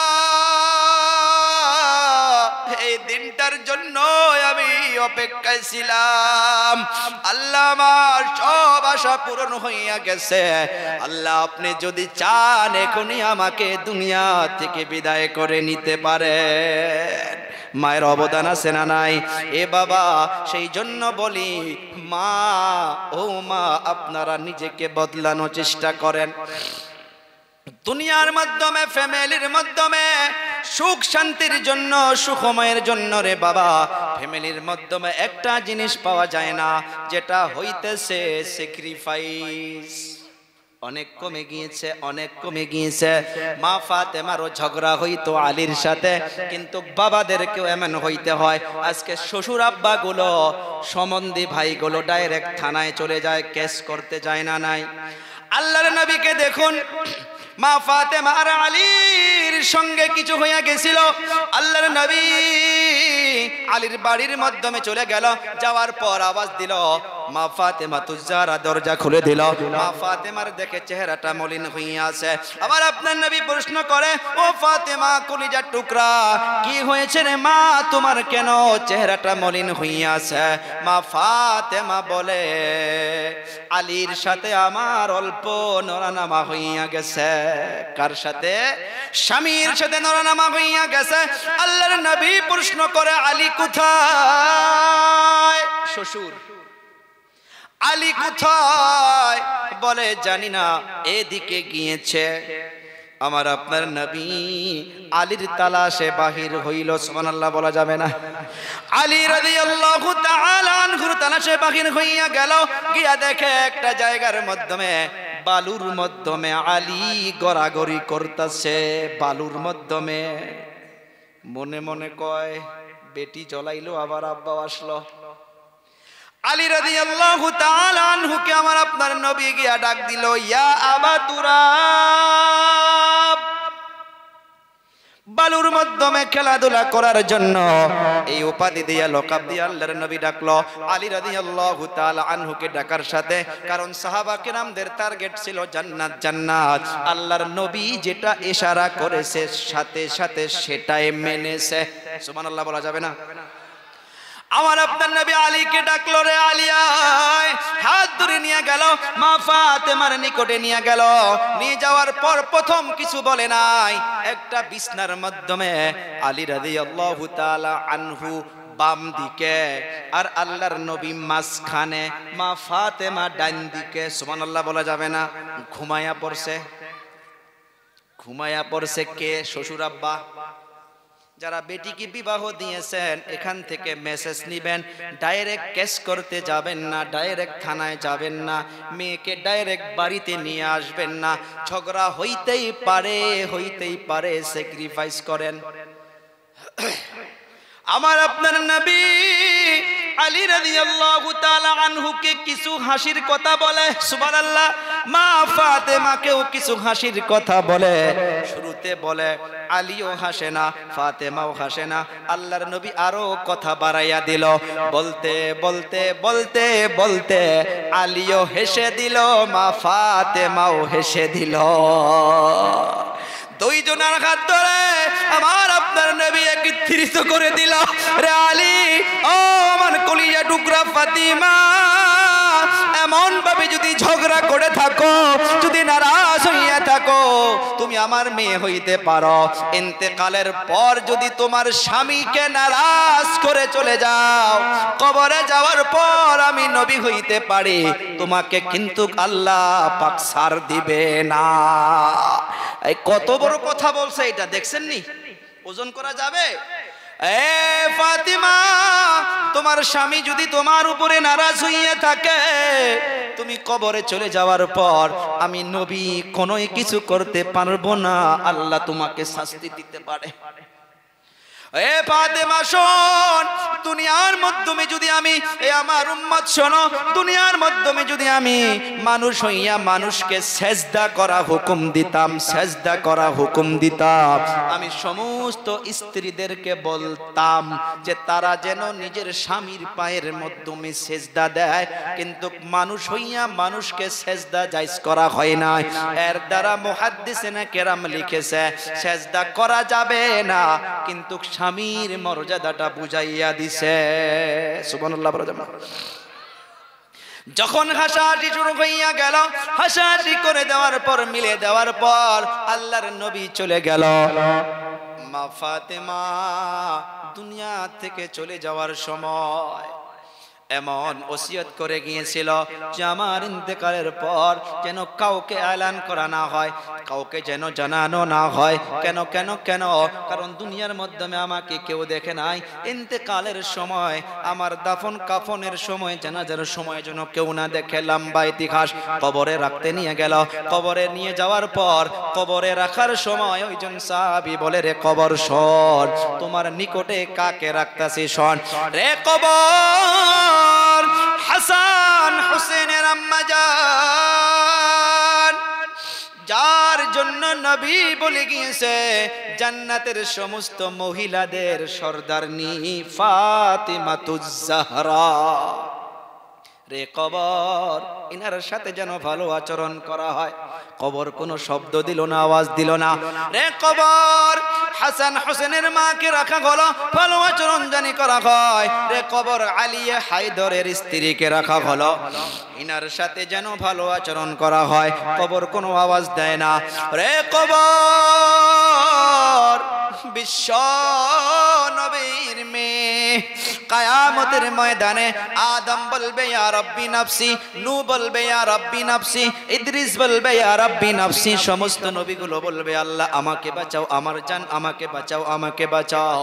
একজনই বাড়াবে, যিনি বলবে ইয়া রব্বি উম্মতি, ইয়া রব্বি উম্মতি। ওই নবীর মেয়ে যিনাকে কবরে রাখা হইতেছে, ইনার সাথে যেন ভালো আচরণ করা হয়। তখন কবর থেকে আওয়াজ আসছে, শোনো, আমি এমন একটা জায়গা, আমি নবীর মেয়েকে চিনি না, আমি আলী হায়দরের স্ত্রীকে চিনি না, আমি হাসান হোসেনের মাকে চিনি না। আমি চিনি আমার নিকটে কে কত আমল নিয়ে আসে, ওই আমল মোতাবিক আমি তার সাথে আচরণ করব। মা ফাতেমাকে যদি কবর এমন ভাবে বলতে পারে, আর আমার আপনার আম্মা জান বোন ভাগ্নি গুলো যারা ঠোঁটের মাধ্যমে লিপস্টিক লাগাইয়া, যারা মাথার কাপড় ফেলে দিয়া বেপরদাগী হইয়া, যারা রাস্তায় রাস্তায় ঘোরাফেরা করে, যারা নামাজের ঠিকানা নাই, পর্দার ঠিকানা নাই, হালাল হারামের ঠিকানা নাই, ও আম্মা জান হাত জোর করে বলে যায়, হাত জোর করে বলে যায়, তোমরা ইন্তেকালের পর বা আমার মা ইন্তেকালের পর ওই কবর তাহলে কি আচরণ করবে? চিন্তার ব্যাপার আছে না নাই? এ বাবা, ঝগড়া ফ্যামিলিতে হইতেই পারে, লম্বা সময় কিছু শোনা যাবে। আরো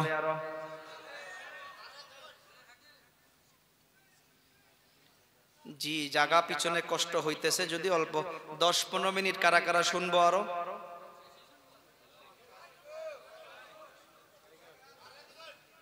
অল্প একবারে আসি, পিছনে দাঁড়াইয়া আছে অনেকগুলো যুবক। জি জি, ওঠাও ঠিক করেন না, বাম জলদি শেষ দেওয়ার চেষ্টা করবো, একবারে আসেন। আল্লাহর নবী সাল্লাল্লাহু আলাইহি সাল্লাতু, অনেকগুলো পয়েন্ট আছে, আমি চেষ্টা করি যে পয়েন্ট নিয়ে আলোচনা করব। স্বামী স্ত্রী জান্নাতের সম্পর্ক কোথায় মনে আছে? জান্নাত থেকে আসছি আমরা, মনে আছে না? দেনমত থেকে শুরু করছি, মনে আছে? এই সুখময় ফ্যামিলি, ইয়ানি আমরা তো জান্নাতের, তো জান্নাতে তো কাটাকাটি মারামারি টেনশন নাই, তো তাহলে এখানেও টেনশন হওয়া দরকার নাই। বাট হইতে পারে, সেটাকে স্যাক্রিফাইস কেমন ভাবে করব, আল্লাহর নবীদের মাঝখানে হয়েছিল। তো প্রথম নাম্বার স্যাক্রিফাইস, নাম্বার 1 কি? এটাকে ভাইগুলো যদি বলে সব দোষ ভাবির, ভাবি যদি বলে সব দোষ ভাইয়ের, মিলবো কি? চাচাগুলো যদি বলে সব দোষ তোমার চাচির, আবার চাচিগুলো যদি বলে সব দোষ তোমার চাচার, বলেন অল্প আগুন, এই আগুন কমবে না বাড়বে? সেই জন্য তৈয়ার হইয়া থাকি, সর্বপ্রথম আমরা সরি বলবো। বলতে পারবো? বউকে সরি বলা যাবে? কারা কারা বলবো দেখি? কি হবে বয়ান করে? 5 জন উঠাইছে, মাত্র 5 জন উঠাইছে। এই যারা বিয়া করো নাই তারা উঠাইও না, ওটাই নাই না? সবাই হাত উঠাই যে ইনশাআল্লাহ আমরা স্ত্রীর কাছে কিছু একটা হয়ে গেলে বলবো যে বাদ দেন, আমারও ভুল হইতেই পারে, মানুষ মানুষ। আর স্ত্রীদেরকে দেখবেন, আপনি যদি কোনো সময় নিজে ভুল স্বীকার আগেই করেন, ফুলে একবারে মোটা হয়ে যায়, বলবে যে হুজুর আপনি করনি কি? হ্যাঁ আমি কই মাঝে মধ্যে কই। সরি কন, স্যাক্রিফাইস ছেড়ে দিন, কিছু ছাড় আপনি দিন, কিছু ছাড় মা বোনগুলো দেখ, ফ্যামিলিটা দেখবেন সুখময় হইয়া যাবে। ছাড় দেন, ছেড়ে দেন, ছোট মোটো বস্তু নিয়ে লেগে থাকা যাবে না। কিছু একটা হইতেই পারে, সেটাকে ছাড় দিতে হবে। রাজি আছি? নাম্বার 1, অনেক লম্বা বিস্তারিত আলোচনা করা যাবে না, পয়েন্টগুলো মনে রাখবেন। একটা সুখময় ফ্যামিলির জন্য প্রথম স্যাক্রিফাইসের মানসিকতা লাগবে। যদি স্যাক্রিফাইসের মানসিকতা না থাকে, ওই ফ্যামিলির মাধ্যমে দাউ দাউ করে আগুন জ্বলবে। নাম্বার 2, ঝগড়া করা যাবে না। ঝগড়া আল্লাহর নবী আর মা আয়েশার মাঝখানে হয়েছিল। এই ঝগড়াকে ডাইরেক্ট ঝগড়া বলা যাবে না, মধুর ঝগড়া বলতে হবে। মা আয়েশার বিশ্ব নবীর মাঝখানে মধুর ঝগড়া লেগে গেল। মা আয়েশা আমার আপনার নবীকে বলে, ও হুজুর অল্প চিন্তা করেন, আমার আপনার তো ঝগড়া লাহে লাহে বাড়তেই আছে। আল্লাহর নবী বলে, রে আয়েশা আমিও তো এটা দেখতেছি, তুমি যখন আমার উপরে নারাজ হইয়া থাকো আমি বুঝতে পারি, আর যখন রাজি হইয়া থাকো আমি নবী সেটাও বুঝতে পারি। মা আয়েশা প্রশ্ন করলো, কাইফা ইয়া রাসূলুল্লাহ, কেমন করে আপনি বুঝতে পারেন যে আমি আপনার উপরে নারাজ হইয়া আছি বা আপনার উপরে রাজি হইয়া আছি? কেমন করে বুঝতে পারেন? মা আয়েশা রাদিয়াল্লাহু তাআলা আনহা প্রশ্ন করলো, কেমন ভাবে বুঝতে পারেন? আমার আপনার নবী বলল, ও আয়েশা তুমি যখন আমার উপরে রাজি হইয়া থাকো তখন তুমি দুআর মাধ্যমে বলো, ও মুহাম্মদের রব আমার সব গুনাহ মাফ করো। আর যখন নারাজ হইয়া থাকো তখন তুমি দুআর মাধ্যমে বলো, ও ইব্রাহিমের রব আমার সব গুনাহ মাফ করে দাও। তার মানে নারাজ হইয়া থাকলে আমার নামটা তুমি মুখে নাও না। মা আয়েশা তখন বলে উঠল, ইয়া রাসূলুল্লাহ, ও পানের স্বামী গো, আপনার নামটা জবান থেকে চলে যাইতে পারে অল্প সময়ের জন্য, খোদার কসম কে বলতে পারি একটা সেকেন্ডের জন্য অন্তর থেকে নামটা চলে যায় না। সুবহানাল্লাহ। আলোচনা কিন্তু চলতেছে স্বামী স্ত্রীর, আরো কার? নবী আর নবীর স্ত্রী আয়েশা রাদিয়াল্লাহু তাআলা আনহা। ঝগড়া হয়েছিল। আয়েশা বলে, এই ঝগড়াটা মিটমাট করার জন্য কাকে ডাকা যায়? আল্লাহর নবী বলে, আপনি বলুন। মা আয়েশা বলে, আপনি বলুন। আমার আপনার নবী বলে, ওমরকে ডাকি। যেমন আজকে আমাদের মাধ্যমে ঝগড়া লাগলে স্ত্রীর বড় ভাই যদি 3 জন থাকে, একজনের যদি গুসা বেশি থাকে, তখন যদি বলে বড় ভাইকে ডাকবো, দেখবেন স্ত্রী ঠাস করে বলে যে না, ডাকার দরকার নাই। কয় না নাই? মা আয়েশা বলে, না না না, আল্লাহর নবী বলল ওমরকে ডাকি। মা আয়েশা বলল, ওমরু গালিদ, ওমরের মেজাজটা বেশি চড়া। যে ওমর রাস্তা দিয়া যদি একদিন যায়, ওই রাস্তা দিয়া শয়তান 40 দিন পর্যন্ত হাঁটে না। একজন মুসলিম একজন ইহুদি কিছু কারণে ঝগড়া হয়েছিল, আল্লাহর নবীর নিকটে চলে গিয়েছিল, ইয়া রাসূলুল্লাহ এমন এমন ভাবে ঝগড়া হয়েছে। আল্লাহর নবী ফয়সালা করে দিয়েছে, ফয়সালাটা মুসলমানের বিপক্ষে চলে গিয়েছে, ইহুদির পক্ষে চলে গিয়েছে। 2 জন ওখান থেকে বাহির হওয়ার পর মুসলমান জন বলতেছে যে আমি এই ফয়সালা মানি না। কার ফয়সালা মানে না? বিশ্ব নবীর ফয়সালা মানি না, ওমরের দরবারে চলে যাইতে হবে। এই মুসলমান জন ইহুদি ভাইকে নিয়ে ওমরের দরবারে চলে গেল। যাওয়ার পর বলতেছে, ও ওমর, দয়ার নবী মুহাম্মদ ফয়সালা করে দিয়েছে, ইহুদির পক্ষে ফয়সালা করেছে, আমার বিপক্ষে ফয়সালা করে দিয়েছে। এই ফয়সালা পছন্দ হয় নাই, সেই জন্য তো আপনার বগলে আসছি। আমার আপনার মতন মানুষ হইলে ফুলে যাইতাম না, নাই কোন? বলে হ্যাঁ আমার বগলে আইসা ভালো হইছে। ওমর বলে দাঁড়া, নবীর ফয়সালা পছন্দ হয় নাই। বলে না, দাঁড়া দাঁড়া, আমি ভিতর বাড়ির থেকে আসি। ওমর চলে গিয়েছে, বিসমিল্লাহ বলে তলোয়ারটা বাহির করে নিয়ে আসছে।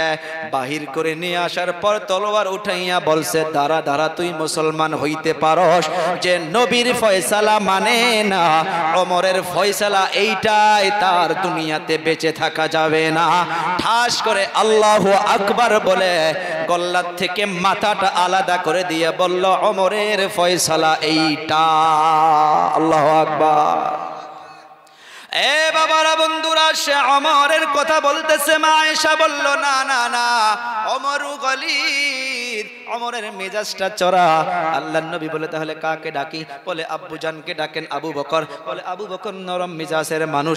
আবু বকরে যে কত নরম মেজাজ সবাই জানি, কিন্তু নরম মানুষ যখন গরম হইয়া যায় তাকে কিন্তু থামানো মুশকিল হয়। আবু বকর এক জায়গায় দাঁড়াইয়া আছে, তিনজন ইহুদি আবু বকরকে গালি দিতেছিল।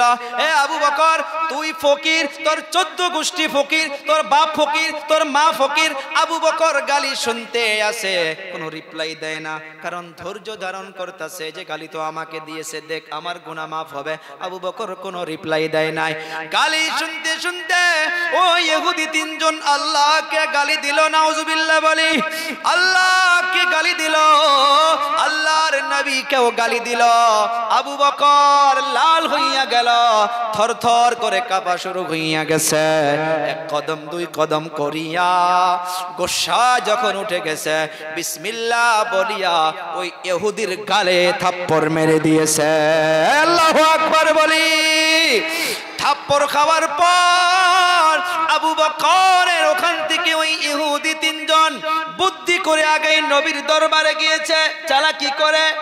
যাওয়ার পর নবীকে বলে, ও মুহাম্মদ, আপনার একজন সাহাবী বিনা দোষে আমাকে মেরেছে। আল্লাহর নবীর সাথে সাথে বলে, ওমরকে ডাকো। কি বলল? ওমরকে ডাকো। ওমর এসে গেল। ও হুজুর, কি হয়েছে? বলে থাপ্পড় মারছো। বলে হুজুর, আমি কিছুই জানি না। আল্লাহর নবী মার দেওয়া কথা শুনে মনে করছে ওমর সারা কারো কাম হইতে পারে না। ওমর বলে, হুজুর কি বলেন, আমি তো কিছুই জানি না। ইহুদি বলে, ও মুহাম্মদ, ইনি নয়, আপনার সাহাবী, যিনার নাম হইতেছে আবু বকর। আল্লাহর নবীও চমকে গেল। কি হলো, কি ঘটনা? আবু বকরকে ডাকো। আবু বকর এসে গেল। আসার পর আবু বকর আবার এই তিনজনকে দেখে আবার কাঁপনি শুরু হইয়া গেছে, কারণ নবীকে গালি দিয়েছে, আল্লাহকে গালি দিয়েছে। একজন ইমানদার, তার ভিতর যদি ইমান থাকে, কেউ যদি আল্লাহর নবীকে তার সামনে গালি দেয়, আল্লাহকে গালি দেয়, তার ইমানি পাওয়ার যদি থাকে, সে জানের পরোয়া করবে না, মালের পরোয়া করবে না, তাকে ছেড়ে দেওয়ার জন্য রাজি হবে না। কথা কর। এ বাবা, নামাজ না পড়তে পারে 10 জন যুবককে দাঁড়াইয়া দেন। কেউ যদি 10 জন যুবকের সামনে আল্লাহর নবীকে গালি দেয়, তার লাশটা 5 মিনিটের মাধ্যমে যুবক করে দেবে না নাই? কারণ মুসলমানের ভিতরে ইমানি পাওয়ার আছে না নাই? আবু বকর থরথর করে কাঁপতেছে। আল্লাহর নবী প্রশ্ন করলো, রে আবু বকর, তুমি কি থাপ্পড় মেরেছো? বলে, হ্যাঁ হুজুর মেরেছি। বলে, কিসের জন্য মেরেছো? বলে, হুজুর আমাকে গালি দিয়েছে, কিছুই বলি নাই, আপনি বলুন, আমার আবু বকরের জীবন থাকতে যদি আপনাকে কেউ গালি দেয়, আল্লাহকে গালি দেয়, আমি আবু বকরের জীবনটা শেষ করে দিব, কিন্তু তাকে ছাড়বো না। ও হুজুর, মেরেছি, আবার যদি পারমিশন দেন, এখানে দাঁড়াইয়া আছে, আমি এখনই শেষ করে দিব। আল্লাহু আকবার। ইহুদি বলে যে, ও হুজুর মিথ্যা বলতেছে, আমরা গালি দেই নাই। আল্লাহর নবী প্রশ্ন করে, ও আবু বকর, তোমার কেউ সাক্ষী আছে নাকি? ও হুজুর, আমার আমার তো সাক্ষী নাই। কি বলে? আমার তো সাক্ষী নাই, সাক্ষী নাই। আল্লাহর নবী বলে, রে আবু বকর, এদের তো দুইজন সাক্ষী আছে, আমি তো ফয়সালা ইনসাফের সাথে করতে হবে, তোমার সাক্ষী নাই, বিচার তোমার বিপক্ষে চলে যাইতে পারে, তুমি মানবা কিনা? আবু বকর মাথাটা নিচু করে বলে, ও হুজুর, আপনি যা করবেন আমি মাথা নিচু করে মেনে নিব। আমার আপনার নবী ইহুদিকে বলল, ও ইহুদি ভাই, জানের বদলে জান, থাপ্পড়ের বদলে থাপ্পড়, যাও যাও যাও, এক কদম দুই কদম করে আগ বেড়ে যাও, আর আমার আবু বকরের গালের মাধ্যমে থাপ্পড় দিয়া প্রতিশোধ নিয়ে নাও। ইহুদি খুশি হইয়া কদম উঠাইছে। এদিকে আল্লাহ তাআলার আরশ কাঁপাকাঁপি শুরু হইয়া গেছে।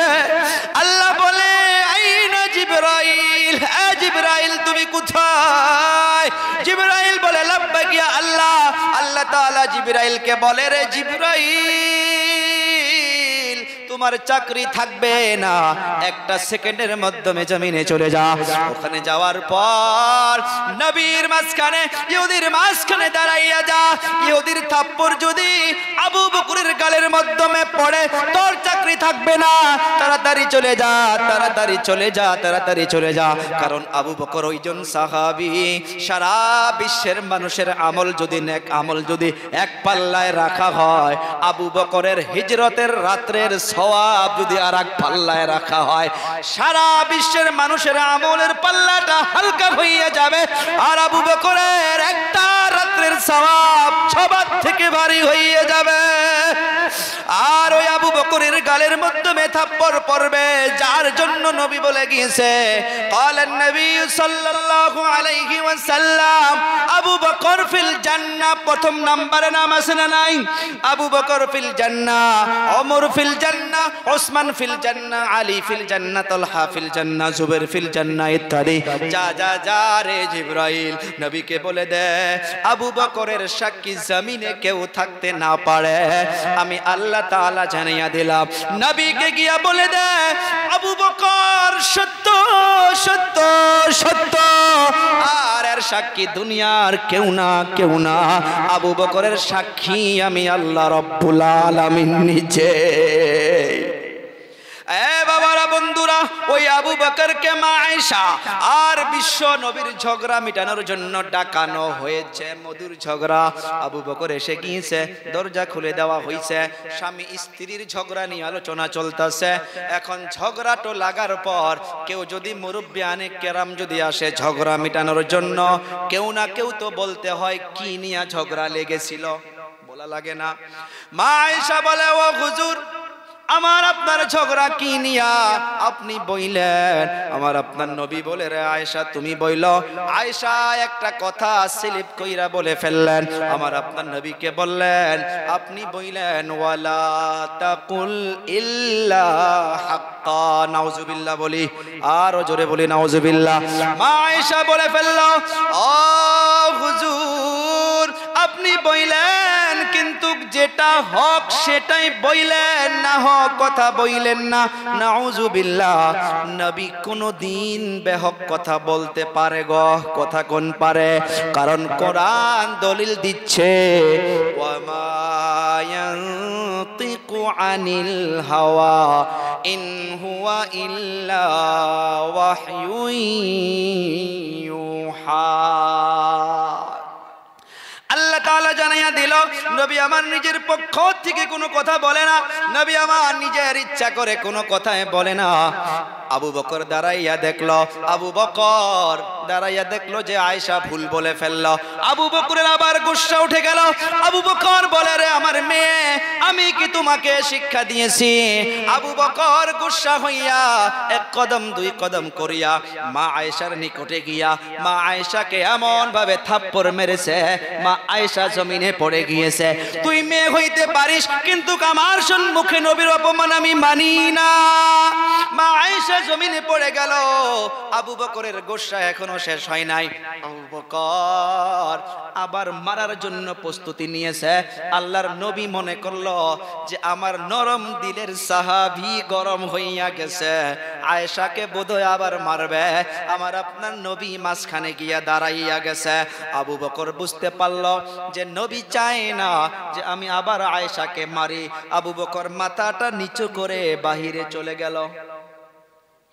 এখান থেকে একটা নোক্তা বাহির করেছে মুহাদ্দিসিনে কেরাম, ও যুবক, আপনারা ভাই ভাই ঝগড়া হইতে পারে, এলাকার মাধ্যমে ঝগড়া হইতে পারে। ওই ঝগড়ার সময় যদি কোনো মুরব্বী মানুষ যদি গিয়া দাঁড়াইয়া যায়, কোন ওলামা কেরাম যদি তোমার নিকটে গিয়া বলে রে বাবা বাদ দে বাদ দে, এই মুরব্বীদের সম্মানের খাতিরে বাবা তোমার ঝগড়া ওই জায়গায় তুমি খতম করে দাও, সাইলেন্ট হইয়া যাও, এর মাধ্যমে তোমার জন্য ভালাই আছে। আবু বকর বাইরে চলে গেল। আল্লাহর নবী মা আয়েশা যে জমিনে পড়ে আছে, মাগুলো শুনবেন, স্বামীগুলো শুনবেন। আল্লাহর নবী মা আয়েশার নিকটে যাইতেছে, যাওয়ার পর হাতটা আকবারে দিছে। আল্লাহর নবী সুবহানাল্লাহ বলা যাবে না, হাতটা আকবারে দিয়ে আয়েশাকে বলে রে হুমায়রা। মা আয়েশার উপাধি ছিলেন হুমায়রা। এখানে আর একটা কথা বলি রে যুবক, যারা বিবাহ করেছ বিবাহ যারা করেছ, স্ত্রীকে ভালো নাম দিয়া উপাধি দিয়ে ডাকাটা সুন্নত। আপনি নিজের স্ত্রীকে জান বলে ডাকতে পারবেন, আপনি নিজের স্ত্রীকে সোনামণি বলে ডাকতে পারবেন, আপনি নিজের স্ত্রীকে ময়না পাখি বলে ডাকতে পারবেন, কিন্তু গার্লফ্রেন্ডকে নয়। জান গো জান, তোর জন্য আমার কলিজাটা আছে। কোয়া যাবে কি? এই যে কথা কন না, কোয়া যাবে? কয় না নাই। মোবাইল চেক করেন, গার্লফ্রেন্ডের নামবে লাভের চিন দিয়া জান রেখে রাখছে না নাই? 100 জন যুবককে দাঁড় করো, কমসে কম 80 জনের মোবাইলে বাড়াবে লাভের চিন দিয়া মাই হার্ট লেখে রাখছে না নাই? আছে না? কয় নাই। ফেরেশতা তাহলে তো বয়ান করা দরকার নাই। এ বাবা, আমার সঙ্গে 2 জন থাকে, 2টা আমার সম্বন্ধী ভাই। রাত যখন 4টা 3:30 বেজে যায়, আমার সম্বন্ধীর বউয়ের ফোন আসে। আমি তো গাড়িতে তার ব্লুটুথ করে নেই, ওখানে সুন্দর করে লেখা ওঠে জানু। আমি তখন ওনাকে বললাম আলহামদুলিল্লাহ, আল্লাহ তোমাদের মোহাব্বতকে কায়েম ও দায়েম রাখুক, আল্লাহ এমন ভাবে সব স্বামী স্ত্রীকে মোহাব্বতে রাখুক। একদম ওপেন ভাবে বললাম ওলামা কেরামদের কাছে, শোনেন, স্ত্রীকে জান বলে প্রাণ বলে, কিন্তু মোহাব্বত বলে সুন্নত মনে করে ডাকবেন, সওয়াব আছে না নাই? এ বাবা, আল্লাহর নবী ডাকলো রে হুমায়রা, আজ যদি আমি না থাকতাম তোমার আব্বা তোমাকে মেরেই ফেলতো। কি বলছে? তোমার আব্বা তোমাকে মেরেই ফেলতো। আল্লাহর নবী মা আয়েশা রাদিয়াল্লাহু তাআলা আনহাকে বলার পর মা আয়েশা দেরি করে নাই, এমনি আল্লাহর নবীর হাতে হাত দিয়া ধরে বলে, হ্যাঁ আপনি ঠিকই বলছেন। মা আয়েশাও উঠে গেল, আল্লাহর নবীও হাসলো, মা আয়েশাও হাসলো, দুজনে মিলামিলি করে হাসাহাসি শুরু করলো। আবু বকর বাহির থেকে দাঁড়াইয়া বলে, আরে এখনই বিশ্বযুদ্ধ ছিল, আবার হাসাহাসি কি ঘটনা? আওয়াজ দিল, আবু বকরকে ডাকা হলো। আবু বকর ভিতরে এসে গেল।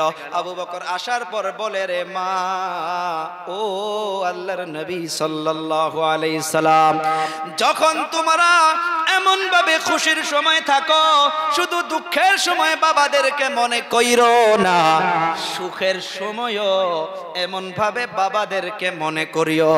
কারণ বাবারা যখন মেয়েদের সুখ দেখে, ওই বাবা মাদের অন্তর সুখের মাধ্যমে ভরে যায়। কথা কোন যায় না নাই? এ বাবারা, বন্ধুরা, ঝগড়া হইতেই পারে।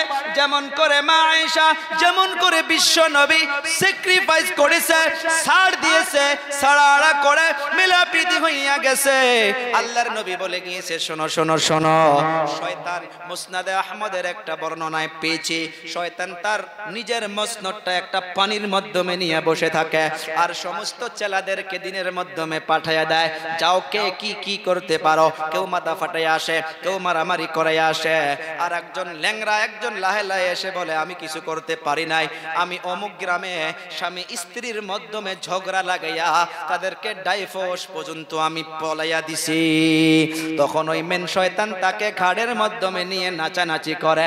অন্য শয়তানগুলো বলে, ও সর্দার বেইনসাফি কইল, ভাই ভাই মারামারি লাগাইয়া দিয়া মাথা ফাটাইয়া হাসপাতালে এডমিট করে থুয়ে দিছি, আমাদের পুরস্কার নাই, আর মাত্র স্বামী স্ত্রীর মাঝে আলাগ করে দেওয়াছে, এদের এত পুরস্কার কেন? তখন শয়তানের সর্দার বলে, রে শোনো, আল্লাহ তাআলা বলেছে যে স্বামী স্ত্রী যে ফ্যামিলি মুহাব্বতে থাকে, ওই ফ্যামিলির মাধ্যমে দিন রাত 24 ঘন্টা আল্লাহ রহমত বরকত অবতীর্ণ হয়। আর স্বামী স্ত্রী মুহাব্বতে থাকলে আল্লাহ রাজি হয়। আর আমার শয়তানের কাজই তো উল্টা, যেটা কাজে আল্লাহ খুশি হয় সেটা কাজ থেকে উল্টা হওয়া। তাই স্বামী স্ত্রী ঝগড়া করলে আমি শয়তান খুশি হইয়া যায়, আর স্বামী স্ত্রী ঝগড়া না করলে আল্লাহ খুশি হইয়া যায়। সবাই চিৎকার মেরে বলুন, আমরা আল্লাহর খুশি চাইবো নাকি শয়তানের খুশি চাইবো? আল্লাহর খুশি যদি চাই তাহলে ঝগড়াকে নো বলে দেই, মানা করে দেয়, ও বাবা 2 নাম্বার ঝগড়া করা যাবে না। 3 নাম্বার হইতেছে স্বামী শুধু জান্নাতে একলাই গেলে হবে না, কারণ স্বামী স্ত্রী দুজনে জান্নাতে আগেই বলেছি। সেই জন্য ইবাদতের মাধ্যমে স্ত্রী ঘুমাইয়া থাকলে ফজরের টাইমে হাজবেন্ড স্ত্রীকে উঠাইয়া দিবা, আবার স্বামী ঘুমাইয়া থাকলে স্ত্রীগুলো স্বামীকে তোলাইয়া দিবা। কারণ জান্নাতে যাওয়ার জন্য ইবাদতের জন্য একজন আরেকজনকে সহায় সহযোগিতা করতে হবে। ও মা, আপনার স্বামী যদি না ওঠে, ঠান্ডা দিন, হালকা করে পানি নিবা, নিয়ে অল্প সিটা দিবা, আপনার স্বামীকে তুলে দিয়ে নামাজের জন্য দাঁড় করাইয়া দিবা। দুজনে আল্লাহর জান্নাতে যাওয়ার জন্য একজন আরেকজনকে সহায় সহযোগিতা করতে হবে।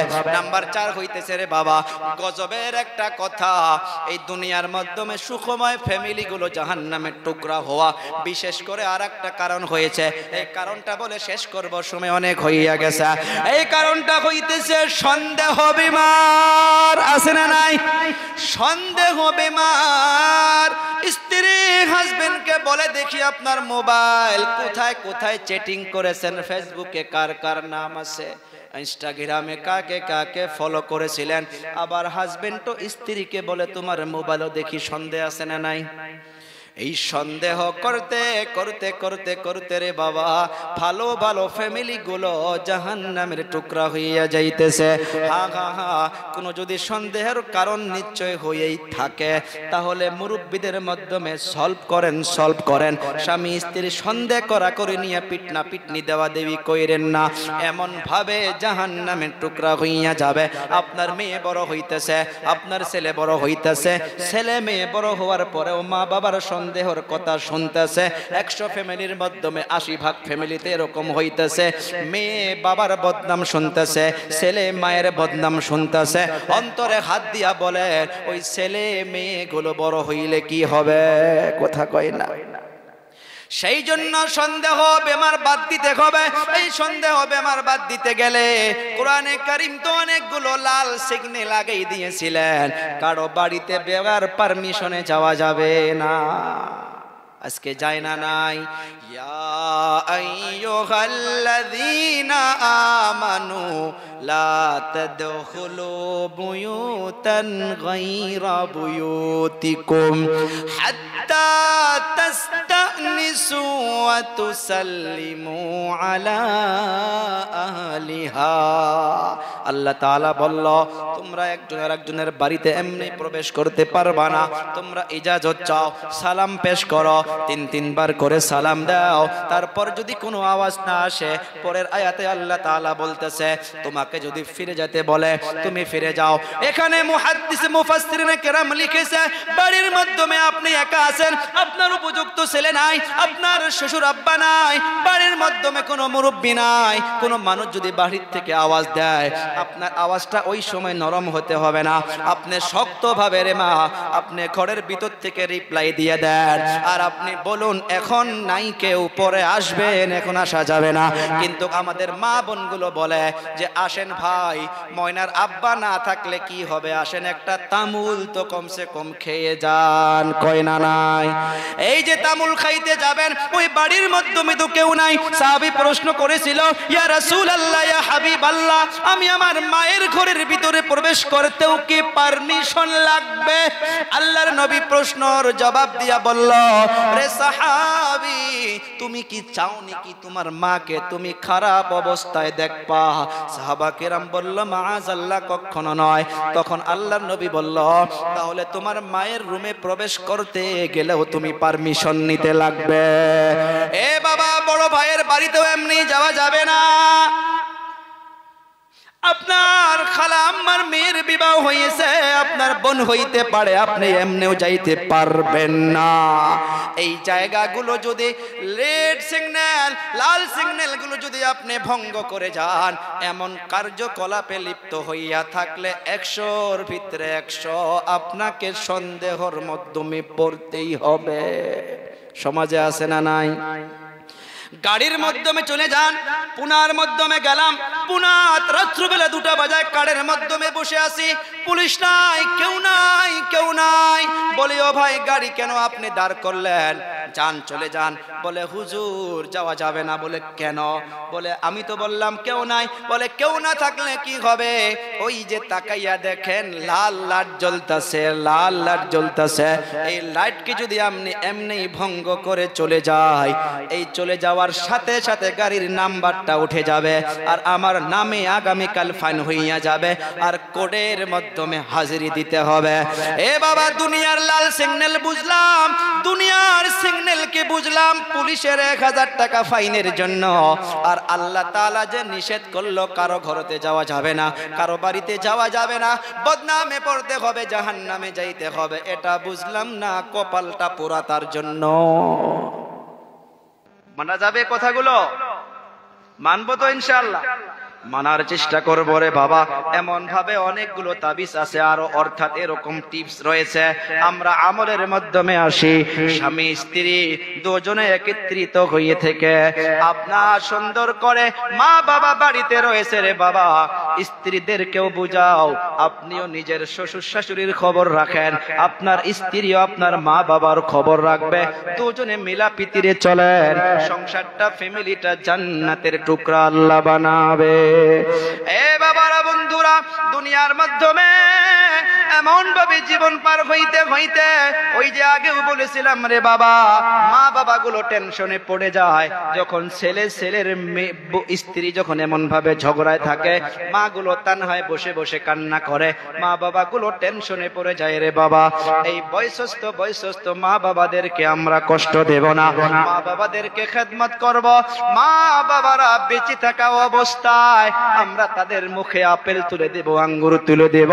আফসোস, আফসোস, আফসোস, মা বাবা বেঁচে থাকতে আমরা তাদের খবর নেই না, মরে যাওয়ার পর তাদের নামে আমরা গরু জবাই করে পার্টি করি।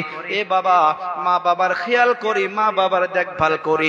আমি আগেই বললাম, এই যে বাড়ির থেকে বাহির হইয়া আসি, কত বড় নেয়ামত যেন নিয়ে আসি রে বাবা। মায়ের দোয়া, বাবার দোয়া নিয়ে বাড়ির থেকে বাহির হই। কোন কারণে যদি মা কোনদিন আসার সময় বাড়িতে না থাকে, গাড়িতে বসে যতক্ষণ মাকে ফোন করি না, অন্তরে শান্তি আসে না, শান্তি আসে না। এই যে গভীর রজনীতে অনেকগুলো যুবক, অনেকগুলো বাবারা আছেন, বাড়িতে যাবেন, মায়ের কথা শুনলেন, আমার কথা শুনলেন, যাক চাদুল হুজুর বলে গেল, বাড়িতে উনি চলে যায়, তার মা নাকি দরজা খুলে দেয়। আহারে, আজকে যদি আমারও মা থাকতো, আমারও বাবা থাকতো, আমিও বাড়িতে যাওয়ার পর মাকে মা বলে ডাকতে পারতাম, বাবাকে বাবা বলে ডাকতে পারতাম। এ বাবা, আল্লাহ তাআলা জানিয়ে দিছে, রব্বির হামহুমা কামা রব্বায়ানি সগীরা। দোয়া করো রে যুবক, যাদের মা বাবা চলে গিয়ে তাদের জন্য রহমতের দোয়া করো, যাদের মা বাবা বেঁচে আছে তাদের খায়ের খা করো। তাদের মুখে আপেল আঙ্গুর তুলে দাও। ঠান্ডার দিন মা বাবা কেমন ভাবে আছে, কি ঠান্ডার কাপড় পরিধান করে আছে, রাত্রবেলা ভালো কম্বল নিয়ে ঘুমায় কিনা, ওই মা বাবার খবর নেও রে বাবা। আল্লাহ দুনিয়াতেও কামিয়াব করবে, আখিরাতেও কামিয়াব করবে। দুনিয়ার জমিনে সন্তানের জন্য মা বাবা এত কিছু করতে পারে। আরে সন্তান, মা বাবার জন্য আমি আপনি দুনিয়ার মাধ্যমে কি করতেছি অল্প প্রশ্ন করলে নিজেই নিজের কাছে জবাব পাওয়া যায়। এ বাবা লম্বা করব না, আর 10টা মিনিট। আমি তো কালেকশন করতেও জানি না, আর কালেকশন সবাও না, কিন্তু মানব সেবার জন্য দুনিয়ার মাধ্যমে হকুল ইবাদত, হকুল খেদমত, একটা রইতেছে হুকুকুল্লাহ আর একটা হইতেছে হুকুকুল ইবাদ। একটা বান্দার হক, বান্দার হক। আমি নিজে ওরে বাবা কোন গরিবকে দেখে থাকতে পারি না। আমার গাড়ির ডিকি খুলে দেখেন, এখনো ঠান্ডার পাসরা পাবেন, কিনে রেখে দিয়েছি। ওরকম গরিব মানুষ পাইলে তার উপরে চড়াইয়া দেয়, অন্তর থেকে দোয়া দেয়। এই দোয়াটাই হইল আসল কাজ, ময় মুরব্বীর দোয়া, ওরকম দুখিয়া মানুষের দোয়া। এদের এই যেটা যুবকরা যেটা হেল্প মিশনের যেটা নাম দিয়ে একটা ট্রাস্ট বা একটা সোসাইটি করেছে, আমরা ইখলাসের সাথে রে বাবা সবাই সহায় সহযোগিতা করে। আপনাদেরকেও বলবো মজবুত করুন, শক্ত করুন। এলাকার মাধ্যমে কোনো গরিব মানুষের বিবাহ হয় না। আপনাদের এই এখান থেকে কমসে কম 1 লক্ষ টাকার নিয়াত করুন, 1.5 লক্ষ টাকার নিয়াত করুন, যে ও বাবা আপনার টাকা পয়সা নাই, টেনশন লাগবে না, আপনার মেয়ে, আমার বোন, আমার ভাগ্নি, আমরা এই হেল্প মিশন থেকে আমরা দায়িত্ব নিয়ে নিলাম, আমরা এই বিবাহটা দিয়া দিব। পারবো কিনা যুবক? এক কথা কোন পারবেন কিনা? নিয়ত করেন। এর জন্য আমরা সহায় সহযোগিতা করতে হবে, এর জন্য আমাকে আপনাকে সাথ দিতে হবে। অনেকগুলো জায়গায় এই জিনিসগুলো পাওয়া যায়। এই বছর 4টা প্রোগ্রাম করলাম এরকম ভাবে সোসাইটির অনেকগুলো। তাদের কাজ ঠান্ডার দিনে কম্বল নিয়ে এসে স্টক করেছে, বাড়ি বাড়ি রাত্রবেলা ঢুকতেছে, যে বাড়ির মা বোনগুলো ঠান্ডার মাধ্যমে কম্বল গায়ে দিতে পারে না, তাদের শরীরে কম্বল দিয়ে দিতেছে। বলুন, হাত তুলে দোয়া করার দরকার নাই? রাত্রবেলা কম্বলটা গায়ে দিয়ে ঘুমাবো, সুন্দর করে ঘুম হইয়া যাবে। ফজরের নামাজে যখন উঠবে, এই সোসাইটির জন্য, এই যুবকদের জন্য যে কম্বল ডোনেট করবে, তার কথা মনে পড়বে না নাই? আর যখন মনে পড়ে যাবে, একবার হলেও তাদের জন্য দোয়া বাহির হইয়া যাবে। দুনিয়ার মাধ্যমে শুধু হাত তুলে দোয়া করলে হয় না, একজন আর একজনের অন্তরকে খুশি করতে পারলে আল্লাহর আরশ খুশি হইয়া যায়, এইটাই দোয়া লেগে যায়। আর একজন আর একজনকে কষ্ট দিলে এইটাই বদদোয়া হইয়া যায়। আমিও আসি রে বাবা, আমিও এই হেল্প মিশনের সঙ্গে আমিও ওয়াদা করতেছি, আমিও নিজেও সাথ দেব, সাথ দেব, সাথ দেব রে বাবা। আমিও আপনাদেরকে কিছু চাদরের ব্যবস্থা করে দিব, কমসে কম 100-200 চাদর দিয়া দিব। তোমরা এই সোসাইটির নামে তোমরা মানুষকে, আল্লাহকে দেখানোর জন্য তোমরা গরিবদেরকে, দাদিদেরকে, নানিদেরকে পাসরা দিয়া দিবা। এ বাবারা, বন্ধুরা, আপনারাও 7 দিন যদি মাল দৌলত আছে, আপনারা 10টা মিনিট রে বাবা এই গরিবদের সহায়ের জন্য আপনাদেরকে একটা অনুরোধ করব। আপনাদের এলাকায় যতগুলো মাদ্রাসা আছে, আপনারা মাদ্রাসাও যাইতে হবে। ডাল নাই, চাল নাই, বাচ্চাদের জ্যাকেট নাই, আপনারাও খবর নিতে হবে, মক্তবের মাধ্যমে যাইতে হবে। অর্থাৎ একটাই নিয়ত রাখতে হবে, আল্লাহ এবং আল্লাহর রাসূলকে রাজি খুশি করার জন্য। আমরা সাথ দিব সবাই ইনশাআল্লাহ, আমরা সবাই সাথ দিব রে বাবা।